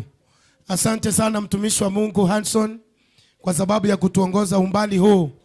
Na Mungu wetu akaweza kutubariki sana. Somebody say amen. Naomba tuketi dakika moja niwaelekeze na jina la Kristo Yesu libarikiwe. Bwana Yesu asifiwe. Tumefika wakati tunajiandaa kumwabudu Mungu kwa njia ya kumtolea sadaka pamoja na fungu la 10. Somebody say amen. It is biblical that we have to give. Hallelujah. Kwa sababu ibada iwezi kukamilika kama hatuwezi tukamwabudu Mungu kwa njia ya shukurani kwa kumtolea Mungu sadaka pamoja na fungu la 10. Hallelujah. Yes, thank you so much. Bigia DJ wetu makofi mazuri. Na jina la Kristo Yesu litabarikiwa. Somebody say amen. Kwa hivyo wakati tunasoma katika kitabu cha Malaki 3 mstari wa 10, Biblia inasema ya kwamba leteni zaka kamili ghalani ili kiwemo chakula katika nyumba yangu. Mkanijaribu kwa njia hiyo, asema Bwana wa majeshi, mjue kama sitawafungulia madirisha ya mbinguni na kuwamwagieni baraka hata iziwepo nafasi ya kutosha au la. Praise the Lord Jesus. Inua mkono tuseme amen. Biblia inasema ya kwamba tulete zaka kamili katika ghalani la Bwana. Somebody say amen. So vile tuko hapa, imefika wakati tunaenda kumjaribu Mungu. Katika Biblia hatuchaambiwa maana mahali tumepewa nafasi tumjaribu Mungu, lakini hapo tumeruhusiwa tukaweza kumjaribu kwa njia ya kutoa ili tuone vile atafungua milango na madirisha. Ni kwa sababu ya baraka zako. Somebody say amen. Kwa hivyo wakati unaenda kumjaribu kwa kutoa sadaka pamoja na fungu la 10, ahadi zake lazima atafanya. Praise the Lord. Atafungua milango kwa ajili ya maisha yako, atakuinua na atakushughulikia, atatenda mema. Hallelujah. Hata kupitia matoleo kuna watu wataenda kupokea uponyaji kwa jina la Kristo Yesu. So kuna mambo Mungu utenda ni kwa sababu umemheshimu kwa njia ya kutii neno lake. Are you there? Wakati umetii neno la Bwana, Mungu anakushughulikia. Wangapi wanataka Mungu awashughulikie leo? So leo hii tujitayarishe ili tukaweza kumjaribu Mungu kupitia matoleo na jina la Kristo Yesu litabarikiwa. So kama hatuchaenda mbali, kama uko tayari kumtolea Mungu fungu la 10, leo tuko kanisa moja ambaye ni familia ya The Way Christian Ministry. Somebody say amen. So tuko hapa na paaza moja, ile ambao utapokea ili uweze kumtolea Mungu fungu la 10. Baadaye tutabarikiwa na jina la Kristo Yesu litabarikiwa. So kama unataka basa, tuinue mkono wako juu. Kama unataka basa, unainua mkono juu ili uletewe na jina la Kristo Yesu litabarikiwa. Naomba watumishi wa Mungu waje hapa wanisaidie. Deacons of different churches.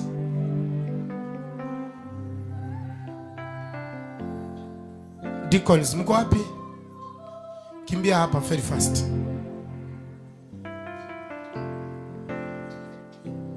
Tukimbie, tukomboe wakati. So kama hujapokea pasa, make sure upokee na jina la Kristo Yesu libarikiwe.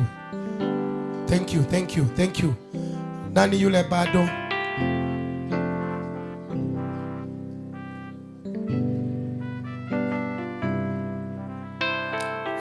Amen. Naomba Pastor Geoffrey please uniletee hizo vikapu hapa mbele, upeane kwa hawa watumishi wa Mungu ili Mungu akaweza kutubariki. Ukipokea hiyo pasa, sikiza, unaandika jina lako, alafu baadaye unaandika kanisa umetoka.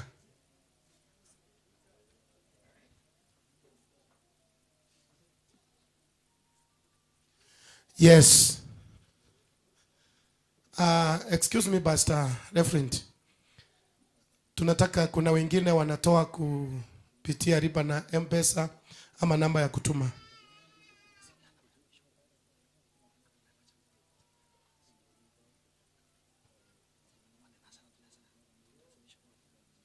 Amen. Praise the Lord Jesus. Deacons bado tunahitaji wengine wakuje hapa. Tafadhali tusaidiane. Kama wewe ni deacon wa kanisa fulani, njoo hapa. Ukitaka kutuma sadaka yako, andika hii namba ambayo inakwambia 07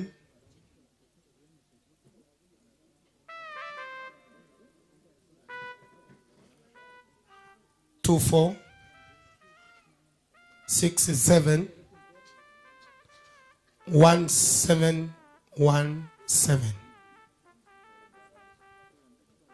07 24 67 1717.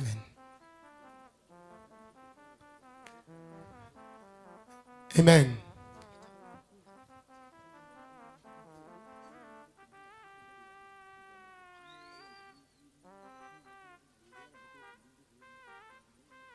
Yes. I think kila mtu amepata, si ndio? Bwana Yesu asifiwe.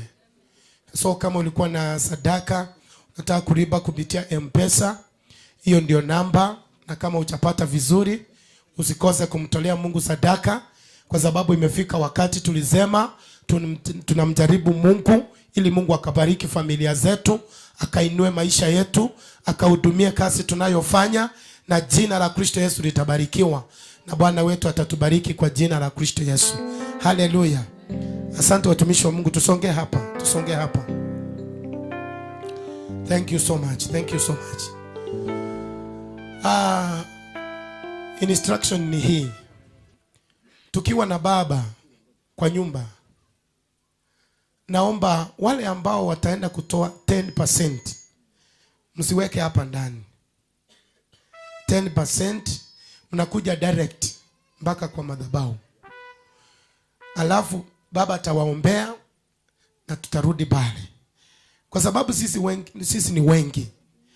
Hawa wachungaji ambao wako hapa mbele watapita hapo katikati ukiweka sadaka yako, na ninajua ya kwamba tutaenda kubarikiwa. Somebody say amen. Wangapi wamesikia? Sawa. Naomba tusimame sisi wote juu. Uweke sadaka yako kwa mkono na fungu la 10. Tusimame wote juu katika jina la Yesu. Everybody standing. Everybody stand up. Hallelujah. Wakati huo tunaendelea, naomba praise and worship wakuje hapa mbele watuongoze katika kuabudu polepole wakati watoto wa Mungu wanamtolea Mungu sadaka pamoja na fungu la 10. Wakati nimesema praise and worship, mngekuwa mmefika hapa kwa kukomboa wakati, na jina la Kristo Yesu litabarikiwa. So hiyo sadaka yako na fungu la 10, inua juu hivi. Kila mmoja tu inua juu. Okay. Funga macho yako, speak something over your offering, and that's in the mighty name of Jesus. Sema kitu mbele za Mungu. Mwambie Bwana, ninapoenda kutoa hii sadaka, naomba milango yangu ikafunguke. Mahali ambapo nimekuwa nikiteseka, naomba nikapate msaada. Everybody have time to speak with God. Mwambie Jehova, ninapokutolea hii fungu la 10, naomba milango yangu ikaanze kufunguka katika jina la Kristo Yesu. Maandiko yametuambia ya kwamba tumjaribu kwa njia hiyo, tuone kama hatafungua milango na madirisha, tumwagie baraka. Ninatangaza kwa jina la Yesu, tunapoenda mbele za Mungu, mwambie Bwana, hizi baraka ninahitaji.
Yes, tunataka kuomba pamoja. Tusimame hapa.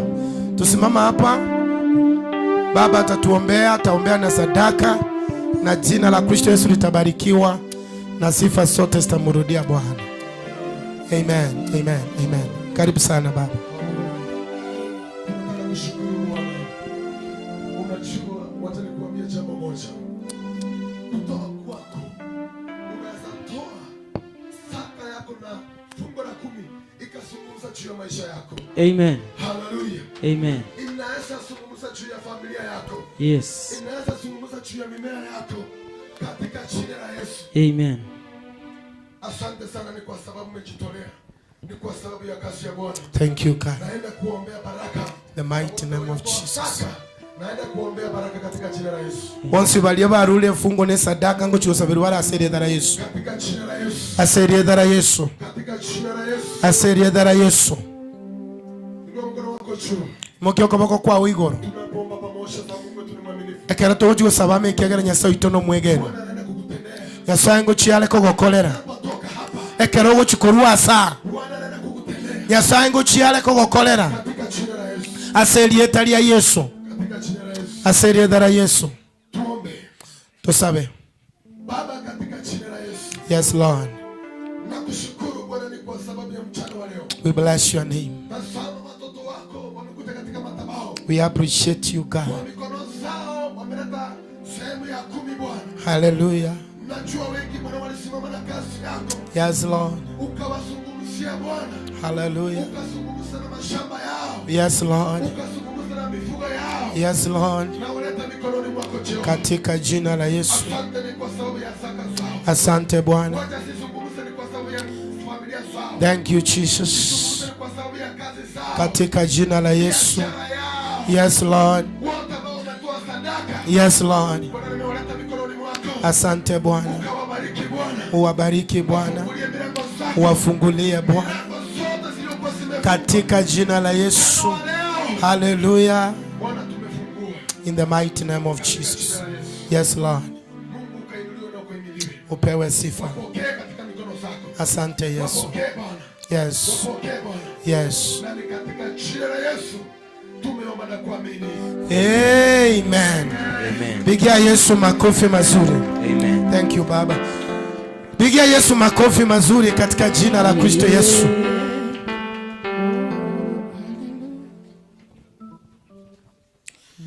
Amen. Praise the Lord Jesus. Amen. Wangapi wamebarikiwa na hicho kipindi?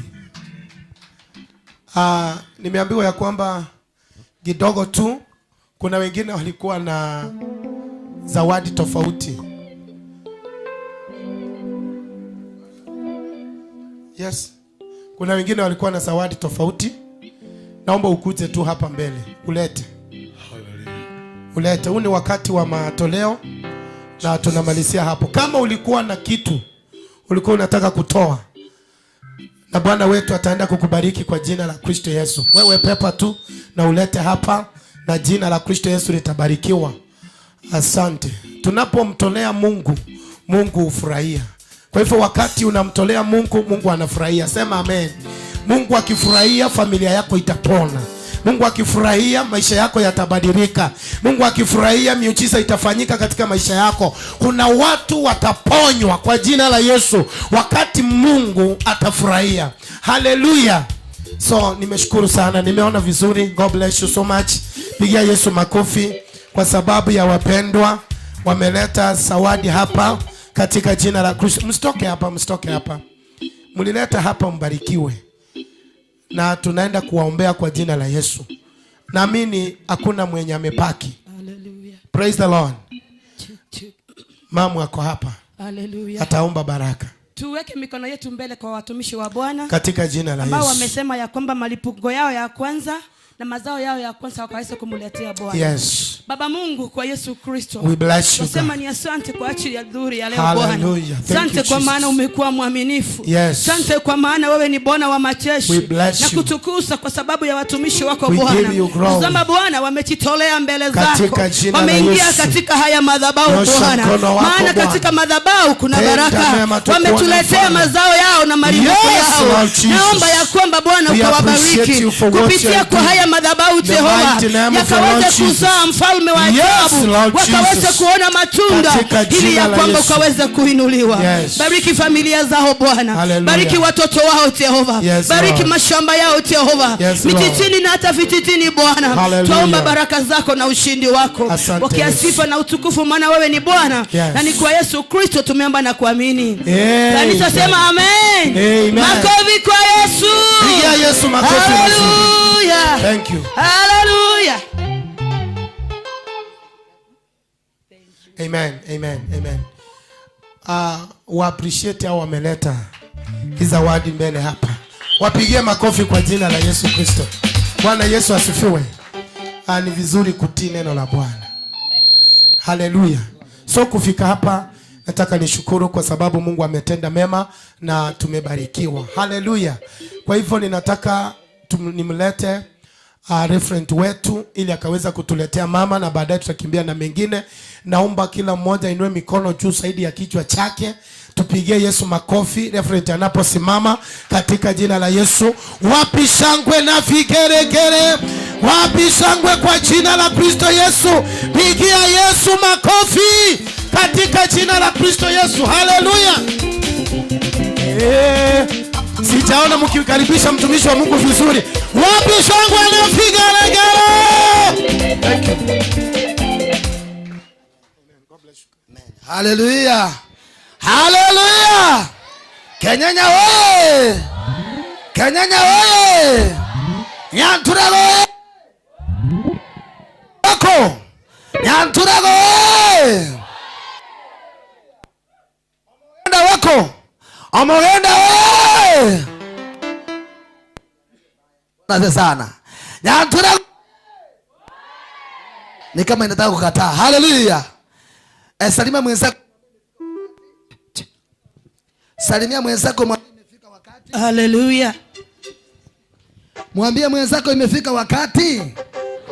Hallelujah. Tunakaribia maanguri ya mzana. Mwambie mwenzako tunakaribia maanguri ya mzana. Tunakaribia maanguri ya mzana. Unajua wakati unasikia maanguri wanafurahia. Hallelujah.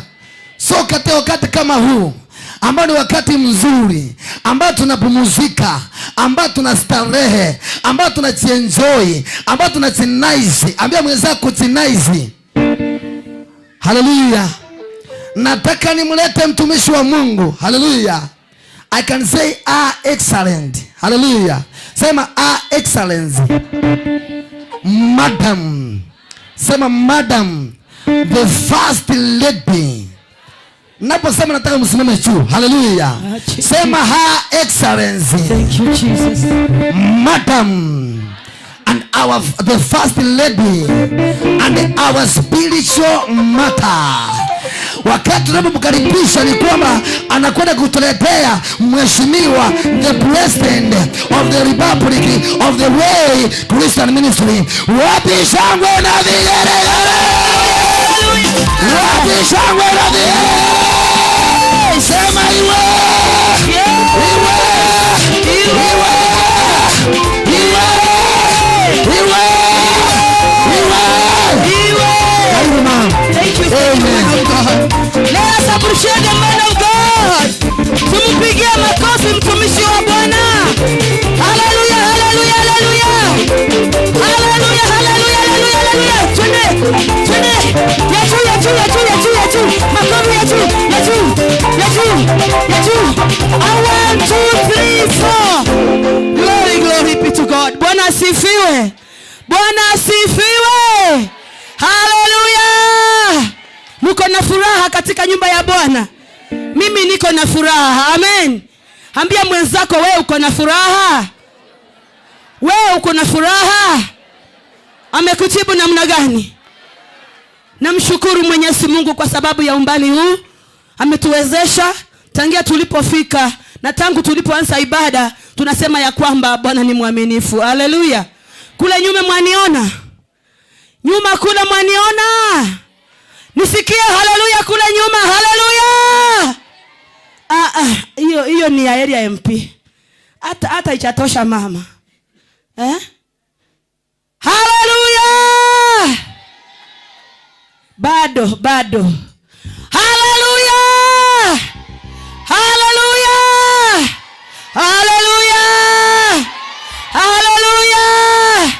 Kanisa lote kwa ujumla. Haleluya. Ni wakati wa maana. Hapa nataka kumkaribisha mtumishi wa Bwana. Our dad, our only dad in the house. Haleluya.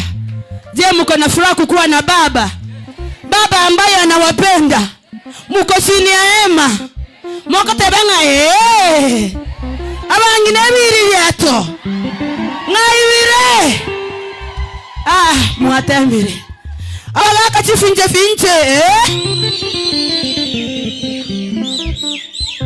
Abarwanirende. The morning star. Iwe. Ni wakati wa muhimu tunaenda kumkaribisha baba yetu ili ya kwamba akaweza kutuletea wageni. Je, mko tayari? Mwajua jinsi ya kumkaribisha? Unasimama tu juu, unapiga shangwe, vigelegele kama wampenda na kama waelekea mbinguni. Amen. Ikiwa wajua hauendi mbinguni uketi chini. Lakini kama waende mbinguni usimame. Ila tu hawa peke yao waketi. Haya DJ. Wampenda baba? Unampenda daddy? Servants of God, nilete our father, our president, the only one in the house and the only one in the Way Christian Ministries. Wapi shangwe.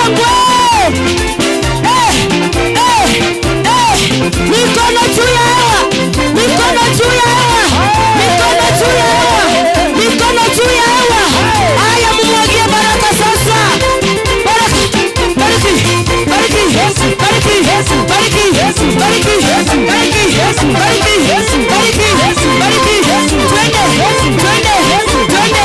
Twende.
Thank you. Bless you. Welcome. Amen. Hallelujah. Amen.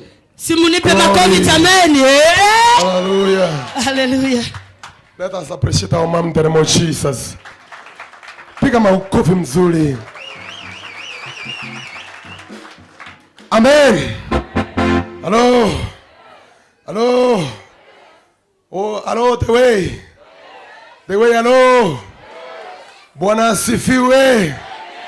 Mambo bado. Mambo bado. Tukienda kukutana tena tutakuwa times 3 hao watu katika jina la Yesu. Nawaambia Kisii mzima inatupata through Ndisi TV. Pigia Bwana Yesu makofi. Through Matoke TV. Hallelujah. Ukifika Nairobi tunaingia Citizen TV. Hallelujah.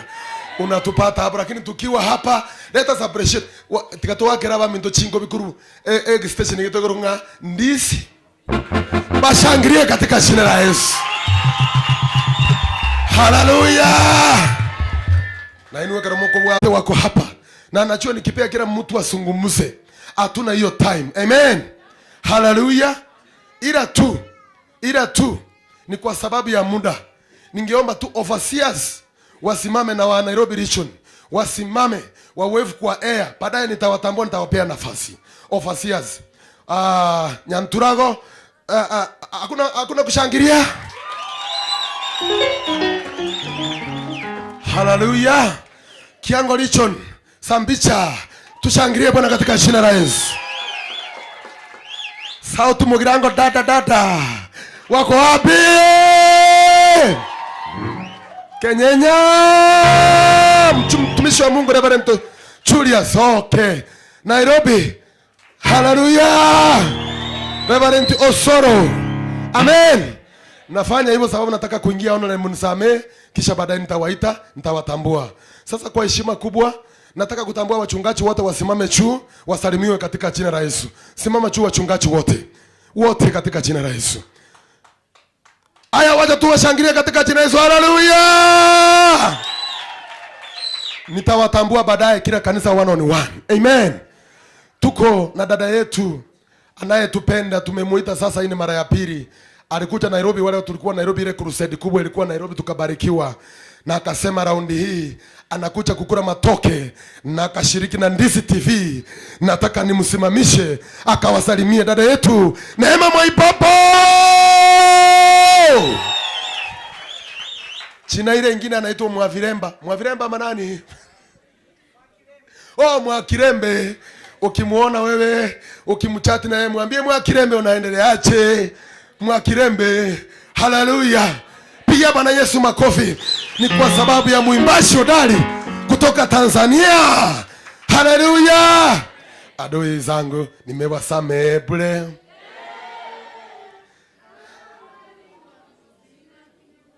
Hallelujah. Sipati picha. Lazima tuimbie hiyo mbili na ingine before tutoke hapa katika jina la Yesu. Hallelujah. Amen. Tuko na mama pale, tumishi wa Mungu ambaye ameshughulikia watoto wenu. Watoto wenu wanakunywa, wanakula, wanaoga, wanalala, wanazungumza na Mungu, wanaona maono. Hiyo yote. Hallelujah. Mama simama juu so that these people can appreciate you. Hallelujah. Hallelujah. Hallelujah. Epo mama wasalimie napo pangusa chasho kidogo. Nichiandae sasa niingie kwa madhabahu. Hallelujah. Bwana Yesu na asifiwe. Mlinipa watoto wazazi, ninashukuru sana. Nimewalea vizuri. Amen. Watakapofika nyumbani mtaona mabadiliko. Bwana asifiwe. Kwa hivyo nawatakia kila laheri ya kwamba tunapoenda kubarikiwa na nabii wa Mungu, usifanye moyo wako mgumu. Tarajia tukaweze kuinuliwa. Amen. God bless you, Dad, as you give us the word. Amen. Thank you. Amen. Let us appreciate our mom in the name of Jesus. Mpigie makofi katika jina la Yesu. Amen. Wacha nikwambie. Ukiona mama anashikilia watoto wenu, watoto 450. Hao ndio tulikuwa nao hapa round hii. Jipigie makofi. Ukiongezea na wale walikuwa mniwaita namna gani? Ukiongezea the scorers. Ile vitu tulikuwa tumeweka hapa 550 ilikuwa na cha. So wanalika wale tulikuwa nao hapa ni 550. Hawa wote tunakaa nao, tunakula nao, tunashipa, tunafanya kazi ya Mungu. Wewe ukipewa 10, kesho yako utasema wazazi wenu wamepiga simu. Enda wazazi wenu wanawahitaji. Ondoka. Kuna mahali tulikuwa tunaenda, tutakuwa hapa leo. Nafikiri imefika wakati wa kuondoka. Tangu Jumanne tumekuwa na watoto hapa, tumekula nao, tumeoga nao, tumekula neno nao, tumeshinda nao hapa katika jina la Yesu. Amen. Na tulikuwa tunakula beef, by the way. Msiwape nyama in the next 2 weeks. Wacha niwaambie. Wamekula nyama sana. Wamekula nyama. Wanalika mmekula nyama. Msiende kuwapea tena. Sababu wacha nitambue wazazi wangu ambao wamenilea, ambao wameturuhusu kuwa hapa. Mzazi ako na ng'ombe mingi. Naona napita na fimbo. Mnaona ng'ombe siko hapa kwa mto. Lakini ameturuhusu kuwa hapa. Unaona vile tumekanyaga hapa? Tindacha. Tumetindacha hapa. Tangu Tuesday. Na tukasimamisha mawingu. Hallelujah. Amen. So God bless you. Natambua wazazi wangu wapigie makofi katika jina la Yesu. Amen. Hallelujah. Kwa hivyo nataka kuingia katika neno la Bwana katika jina la Yesu ili tukaweza kubarikiwa. Ni wangapi wako tayari kupokea kutoka kwa Bwana? Wacha nione kwa ishara ya mikono katika jina la Yesu. Mpigie Bwana Yesu makofi mzuri katika jina la Yesu. Amen. Hallelujah. Watoto wetu walibarikiwa tukio pamoja nao, na wazazi karibu sana tunapobarikiwa pamoja mchana wa leo. Hallelujah. Namshukuru Mungu ambaye amekuwa mwaminifu. Amechunga wachungaji, amechunga wazazi wetu, amechunga watoto wetu. Siku ya leo tunaenda kubarikiwa katika jina la Yesu. Hallelujah. Hallelujah. Nataka mchungaji mmoja akanisomee Yoshua 1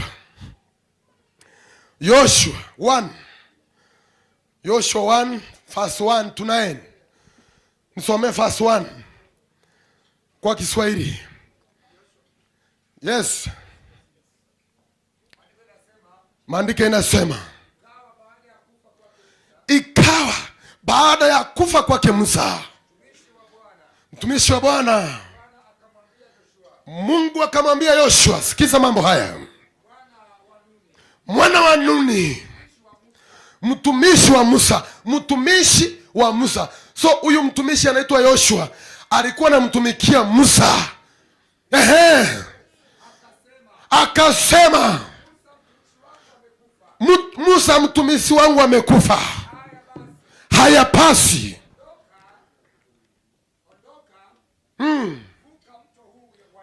ondoka, mfuka mto Yordani, wewe na watu hawa wote. Haleluya.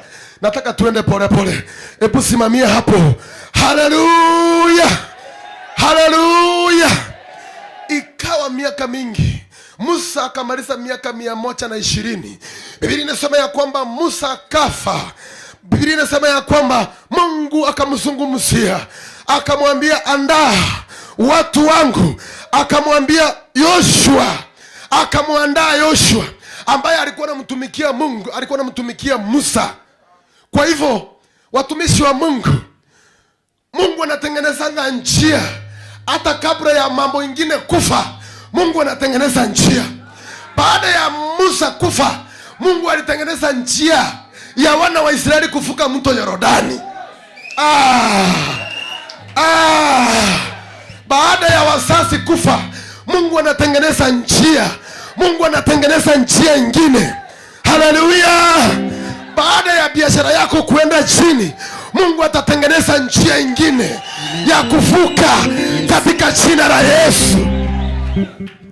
Biblia inasema ya kwamba Mungu akatengeneza njia nyingine kwa wana wa Israeli, wakavuka mto Yordani, akawapea kiongozi ambaye anaitwa Yoshua, akavuka nao mto Yordani. Tutavuka katika jina la Yesu. Tutavuka katika jina la Yesu. Tutavuka katika jina la Yesu. Tutavuka katika jina la Yesu. Biblia inasema ya kwamba Mungu akamwambia Yoshua, wewe ndio utakayevuka na watoto wangu katika nchi niliyowaahidi. Wewe ndio utavuka nao. Wewe ndio utavuka nao. Mungu anataka uvuke. Mungu anataka uvuke katika jina la Yesu. Pigia Bwana Yesu makofi. Baada ya mambo mengine kufa katika maisha yako, usikufe moyo. Usikufe moyo. Mungu anatuma Yoshua atakayevuka na wewe katika jina la Yesu.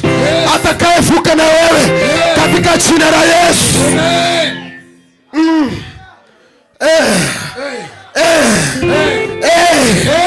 Biblia inasema ya kwamba Musa akamwambia Yoshua, wewe ndio utakayevuka na wana wa Israeli. Haleluya. Amen. Wakati biashara yako imekufa unasema umefika mwisho. Au chafika mwisho. Au chafika mwisho. Wakati mambo yako imekufa unasema umefika mwisho. Mungu anatuma Yoshua. Mungu anatuma Yoshua. Utakayevuka na yeye katika jina la Yesu. Thank you Jesus.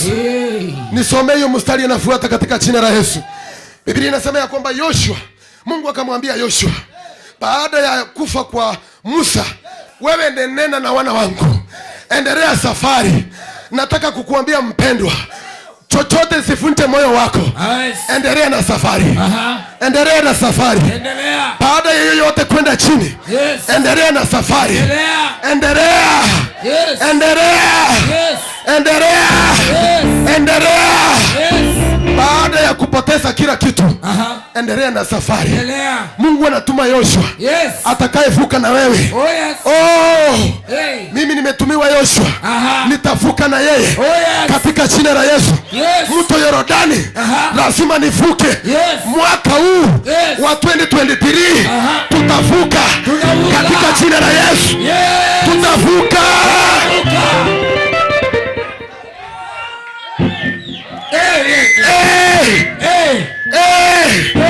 Mwaka huu wa 2023 Bwana ametupea fimbo. Tuko na Yoshua. Tutavuka katika jina la Yesu.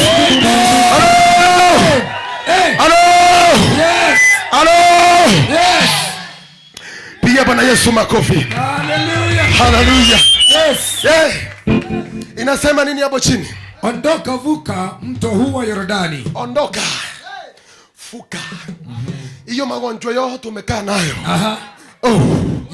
Nasema vuka. Vuka.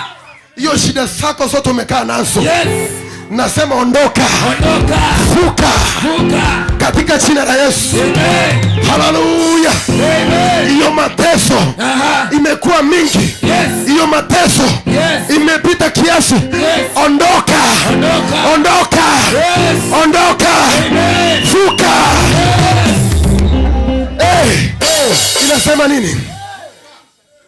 Wewe na watu hawa wote. Wewe na watu hawa wote. Kaende hata nchi ni wapayo. Ondoka na kila kitu chako. Wakati unaondoka, ondoka. Ondoka. Beba kila kitu. Ondoka. Ondoka. Mwimbaji mwingine akaimba akasema, tutakwenda na wana wetu. Nataka tuondoke. Tutaondoka na watoto wetu. Tufuko mto Yordani. Tutaondoka na baba yetu. Tutaondoka na mama yetu. Tutaondoka na mifugo yetu. Tutaondoka na kila kitu. Tufuke mto Yordani katika jina la Yesu. Wapi shangwe na nderema kwa Yesu.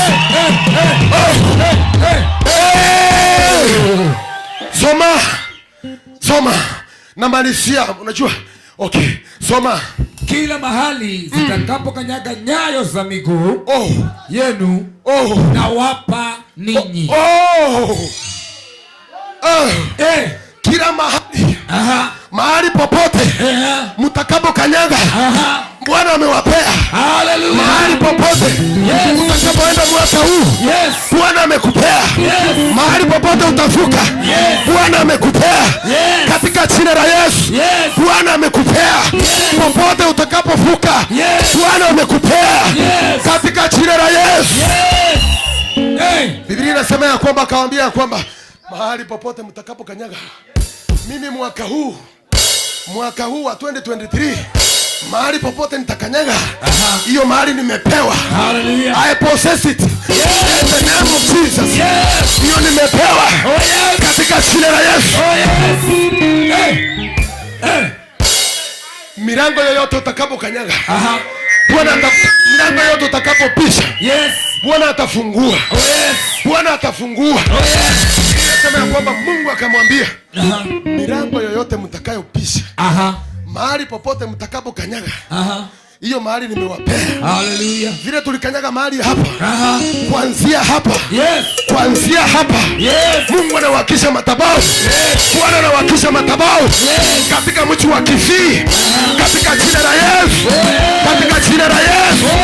Katika jina la Yesu.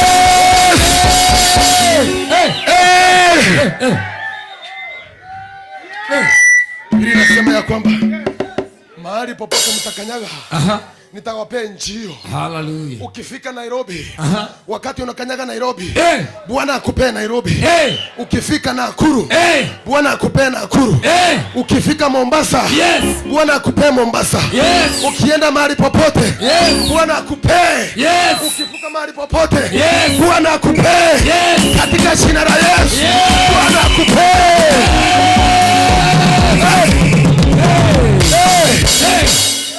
Inasema nini hapo?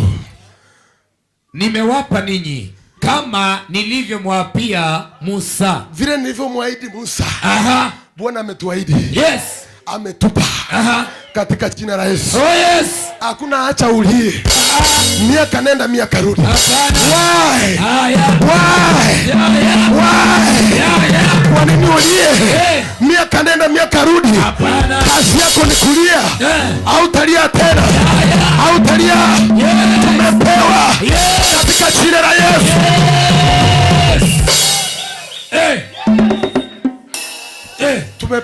Tumepewa. Mahali popote utakapo kanyaga. Mwaka huu. Hata nikienda Marekani. Nikikanyaga hapo. Tumechukua. Bwana atanipea. In the name of Jesus.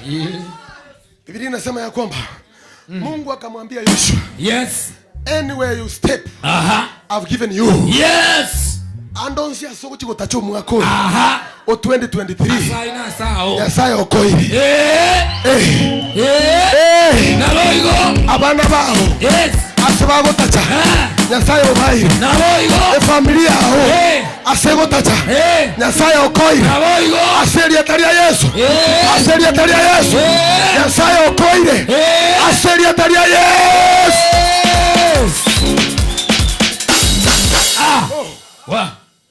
Hallelujah.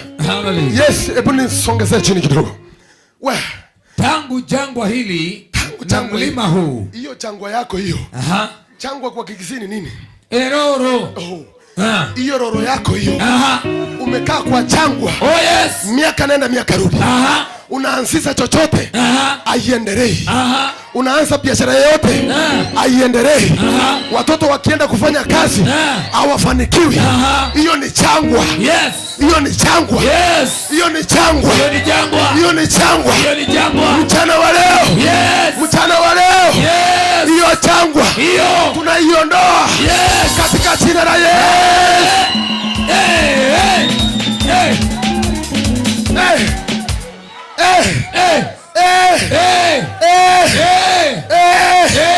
Hiyo jangwa. Magonjwa ni jangwa. Fitina ni jangwa. Kazi ya mtu Januari mpaka Januari. Kazi yake ni fitina. Hiyo ni jangwa. Tunaiondoa. Hiyo magonjwa inaondoka. Ni jangwa. Tunaiondoa. Inaondoka. Hiyo fukara ni jangwa. Tunaiondoa. Inaondoka. Katika jina la Yesu. katika jina la Yesu. Hello. Ebu endelea kidogo. Tangu jangwa hili na mlima huu, hiyo vichichi yote, Lebanoni, hapo yote Lebanoni, mpaka ule mto mkubwa, mto wa Frati, nchi yote ya Waliti, ya Wahiti, yote tena mpaka bahari ile kubwa, hapa yote ile yote mpaka Magena, Bambaba, yes, Bamachoge, yes, Babasi, yes, upande wa macheo, ya jua, hapo ndipo patakuwa mpaka wenu. Hey, hey.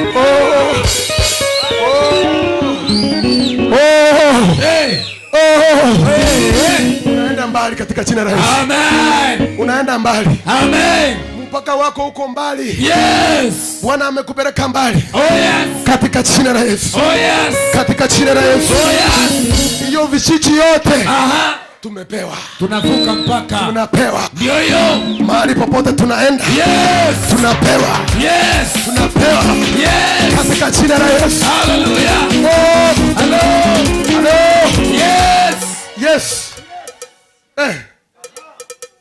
Hapata kuwa mtu yeyote atakaye kusimama mbele yako. Oh yes. Atakayeweza. Oh yes. Atakayeweza kusimama mbele yako. I prophesy. Amen. I prophesy. Oh yes. To somebody here. Na rulu mabanucha so mondoga. Mondo tayo. Orate nene busibwa. Tayo. Mondo tayo. Tayo. Orate nene busibwa. Abanyanabi. Abaroki. Mos. Mbago tenena. Busibwa. Hallelujah. Amen. Hakuna atakaye simama mbele yako. Hakuna. Hakuna. Hakuna. Hakuna. Awe muganga amechomoa tumbo kama kibuyu. Is a noise maker. Is a noise maker. Noise maker. Oh yes. Oh, he's a noise maker. Is a noise maker. Oh yes. Akikuja na hiyo machifu, Mungu anasema hakuna atakaye simama. Hakuna. Mbaiweti. Mbaiweti bia. Bwana. Ego te bia. Ondebwens. Tayora tenene busibwao. Ondebwens. Tayora tenene gasi yao. Yes. Ekerole na Nyasaye. Ekerole Nyasaye akwanira manaye. Onde tayo. Hakuna atakaye simama. Yes. Hiyo ni tamu sana. Yes. Naomba nirudie. Yes. Apata kuwa mtu yeyote atakayeweza kusimama mbele yako siku zote maisha yako.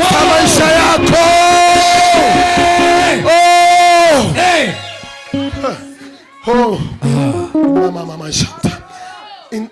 Siku zote za maisha yako. Wale ambao walikuwa nasimama mbele yako. Watu wamesimama na familia yenu. Oh yes. For ages and ages. Now it's time. It is time. It's time. It is time. Ni wakati. Yes. Hawatasimama mbele yako. Yes. Hawatasimama.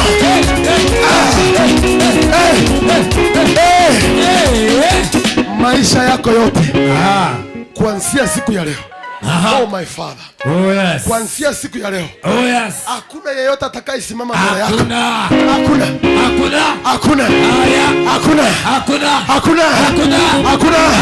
Fanya hivi. Hakuna. Yes. Hakuna.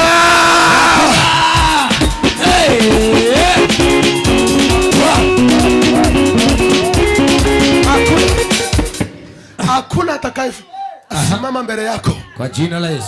Sababu Mungu akisasimama na wewe, hata ukienda mahali popote, Bwana ako pamoja na wewe. Oh yes. Tuende chini, kuna mahali anasema hivyo. Tuendelee. Endelea. Kama nilivyokuwa pamoja na Musa, vile nilikuwa pamoja na Musa, ndivyo nitakavyokuwa pamoja na wewe. Haya. Vile alikuwa na Musa. Atakuwa pamoja na wewe. Amen. Sioni haja ya kulia. Sioni haja ya kulia ndugu. Hakuna haja. Hakuna. Atakuwa na wewe. Oh yes. Vile alikuwa na Musa. Atakuwa na wewe. Oh yes. Mimi hakuna haja ya kulia. Hakuna haja nilie. Vile alikuwa na Musa. Atakuwa pamoja na wewe. Atakuwa pamoja na mimi. Katika jina la Yesu. Amen. Katika jina la Yesu. Amen. Hiyo ni mstari wa ngapi? Hiyo ni mstari wa 5. Na umalizia sasa. Sitakupungukia. Sitapungukia. Wala sitakuacha. Yaani hautapungukiwa. Kwa Kiswahili ingine inasema hauta Mungu anasema sitakupungukia. Wala sitakuacha. Wala hiyo ni Kiswahili sanifu. Sitakupungukia. Wala sitakuacha. Hallelujah. Youths. Youths. Yes. Mnapotoka hapa. Bwana atakuacha. Amen. Ile neno ulipata hapa. Bwana hatakuacha. Hata siku moja. Hakuna. Atakuacha. Katika masomo yako. Hatakuacha. Hatakuacha. Katika masomo yako. Hatakuacha. Oh yes. Katika mienendo zako. Oh yes. Hatakuacha. Yes. Hautapungukiwa. Amen. Hata ukimaliza shule. Mahali popote utakapoenda. Wakati unapisha mlango. Bwana hatakuacha. Oh yes. Atakufungulia. Katika jina la Yesu. Amen. Hebu soma tunapomalizia kwenda hapo chini. Mstari wa 6. Uwe hodari na moyo wa ushujaa. Hii kazi ya Mungu. Watumishi wa Mungu. Oh yes. Inataka mashujaa. Inataka watu hodari. Oh yes. Watakao simama watetee wokovu wao. Yes. Uwe shujaa. Uwe shujaa na hodari. Mahali popote unatembea. Oh yes. Wacha watu wachue. Huyu ni shujaa wa Yesu. Wacha wachue. Huyu ni shujaa. Yes. Huyu ni shujaa. Yes. Huyu ni shujaa. Yes. Wa Yesu. Yes. Hallelujah. Yes. Maana ni wewe utakaye waridhisha watu hawa. Maana ni wewe utakaye waridhisha watu hawa. Mungu anaenda kutupea kila kitu. Mwaka huu katika jina la Yesu. Amen. Nisomee 7. Uko 7 ama uko wapi? Niko 7 sasa. Yes. Uwe hodari tu. Uwe hodari tu. Na ushujaa mwingi. Na ushujaa mwingi. Amen. Amen. Mstari wa 8. Na malizia wa 9.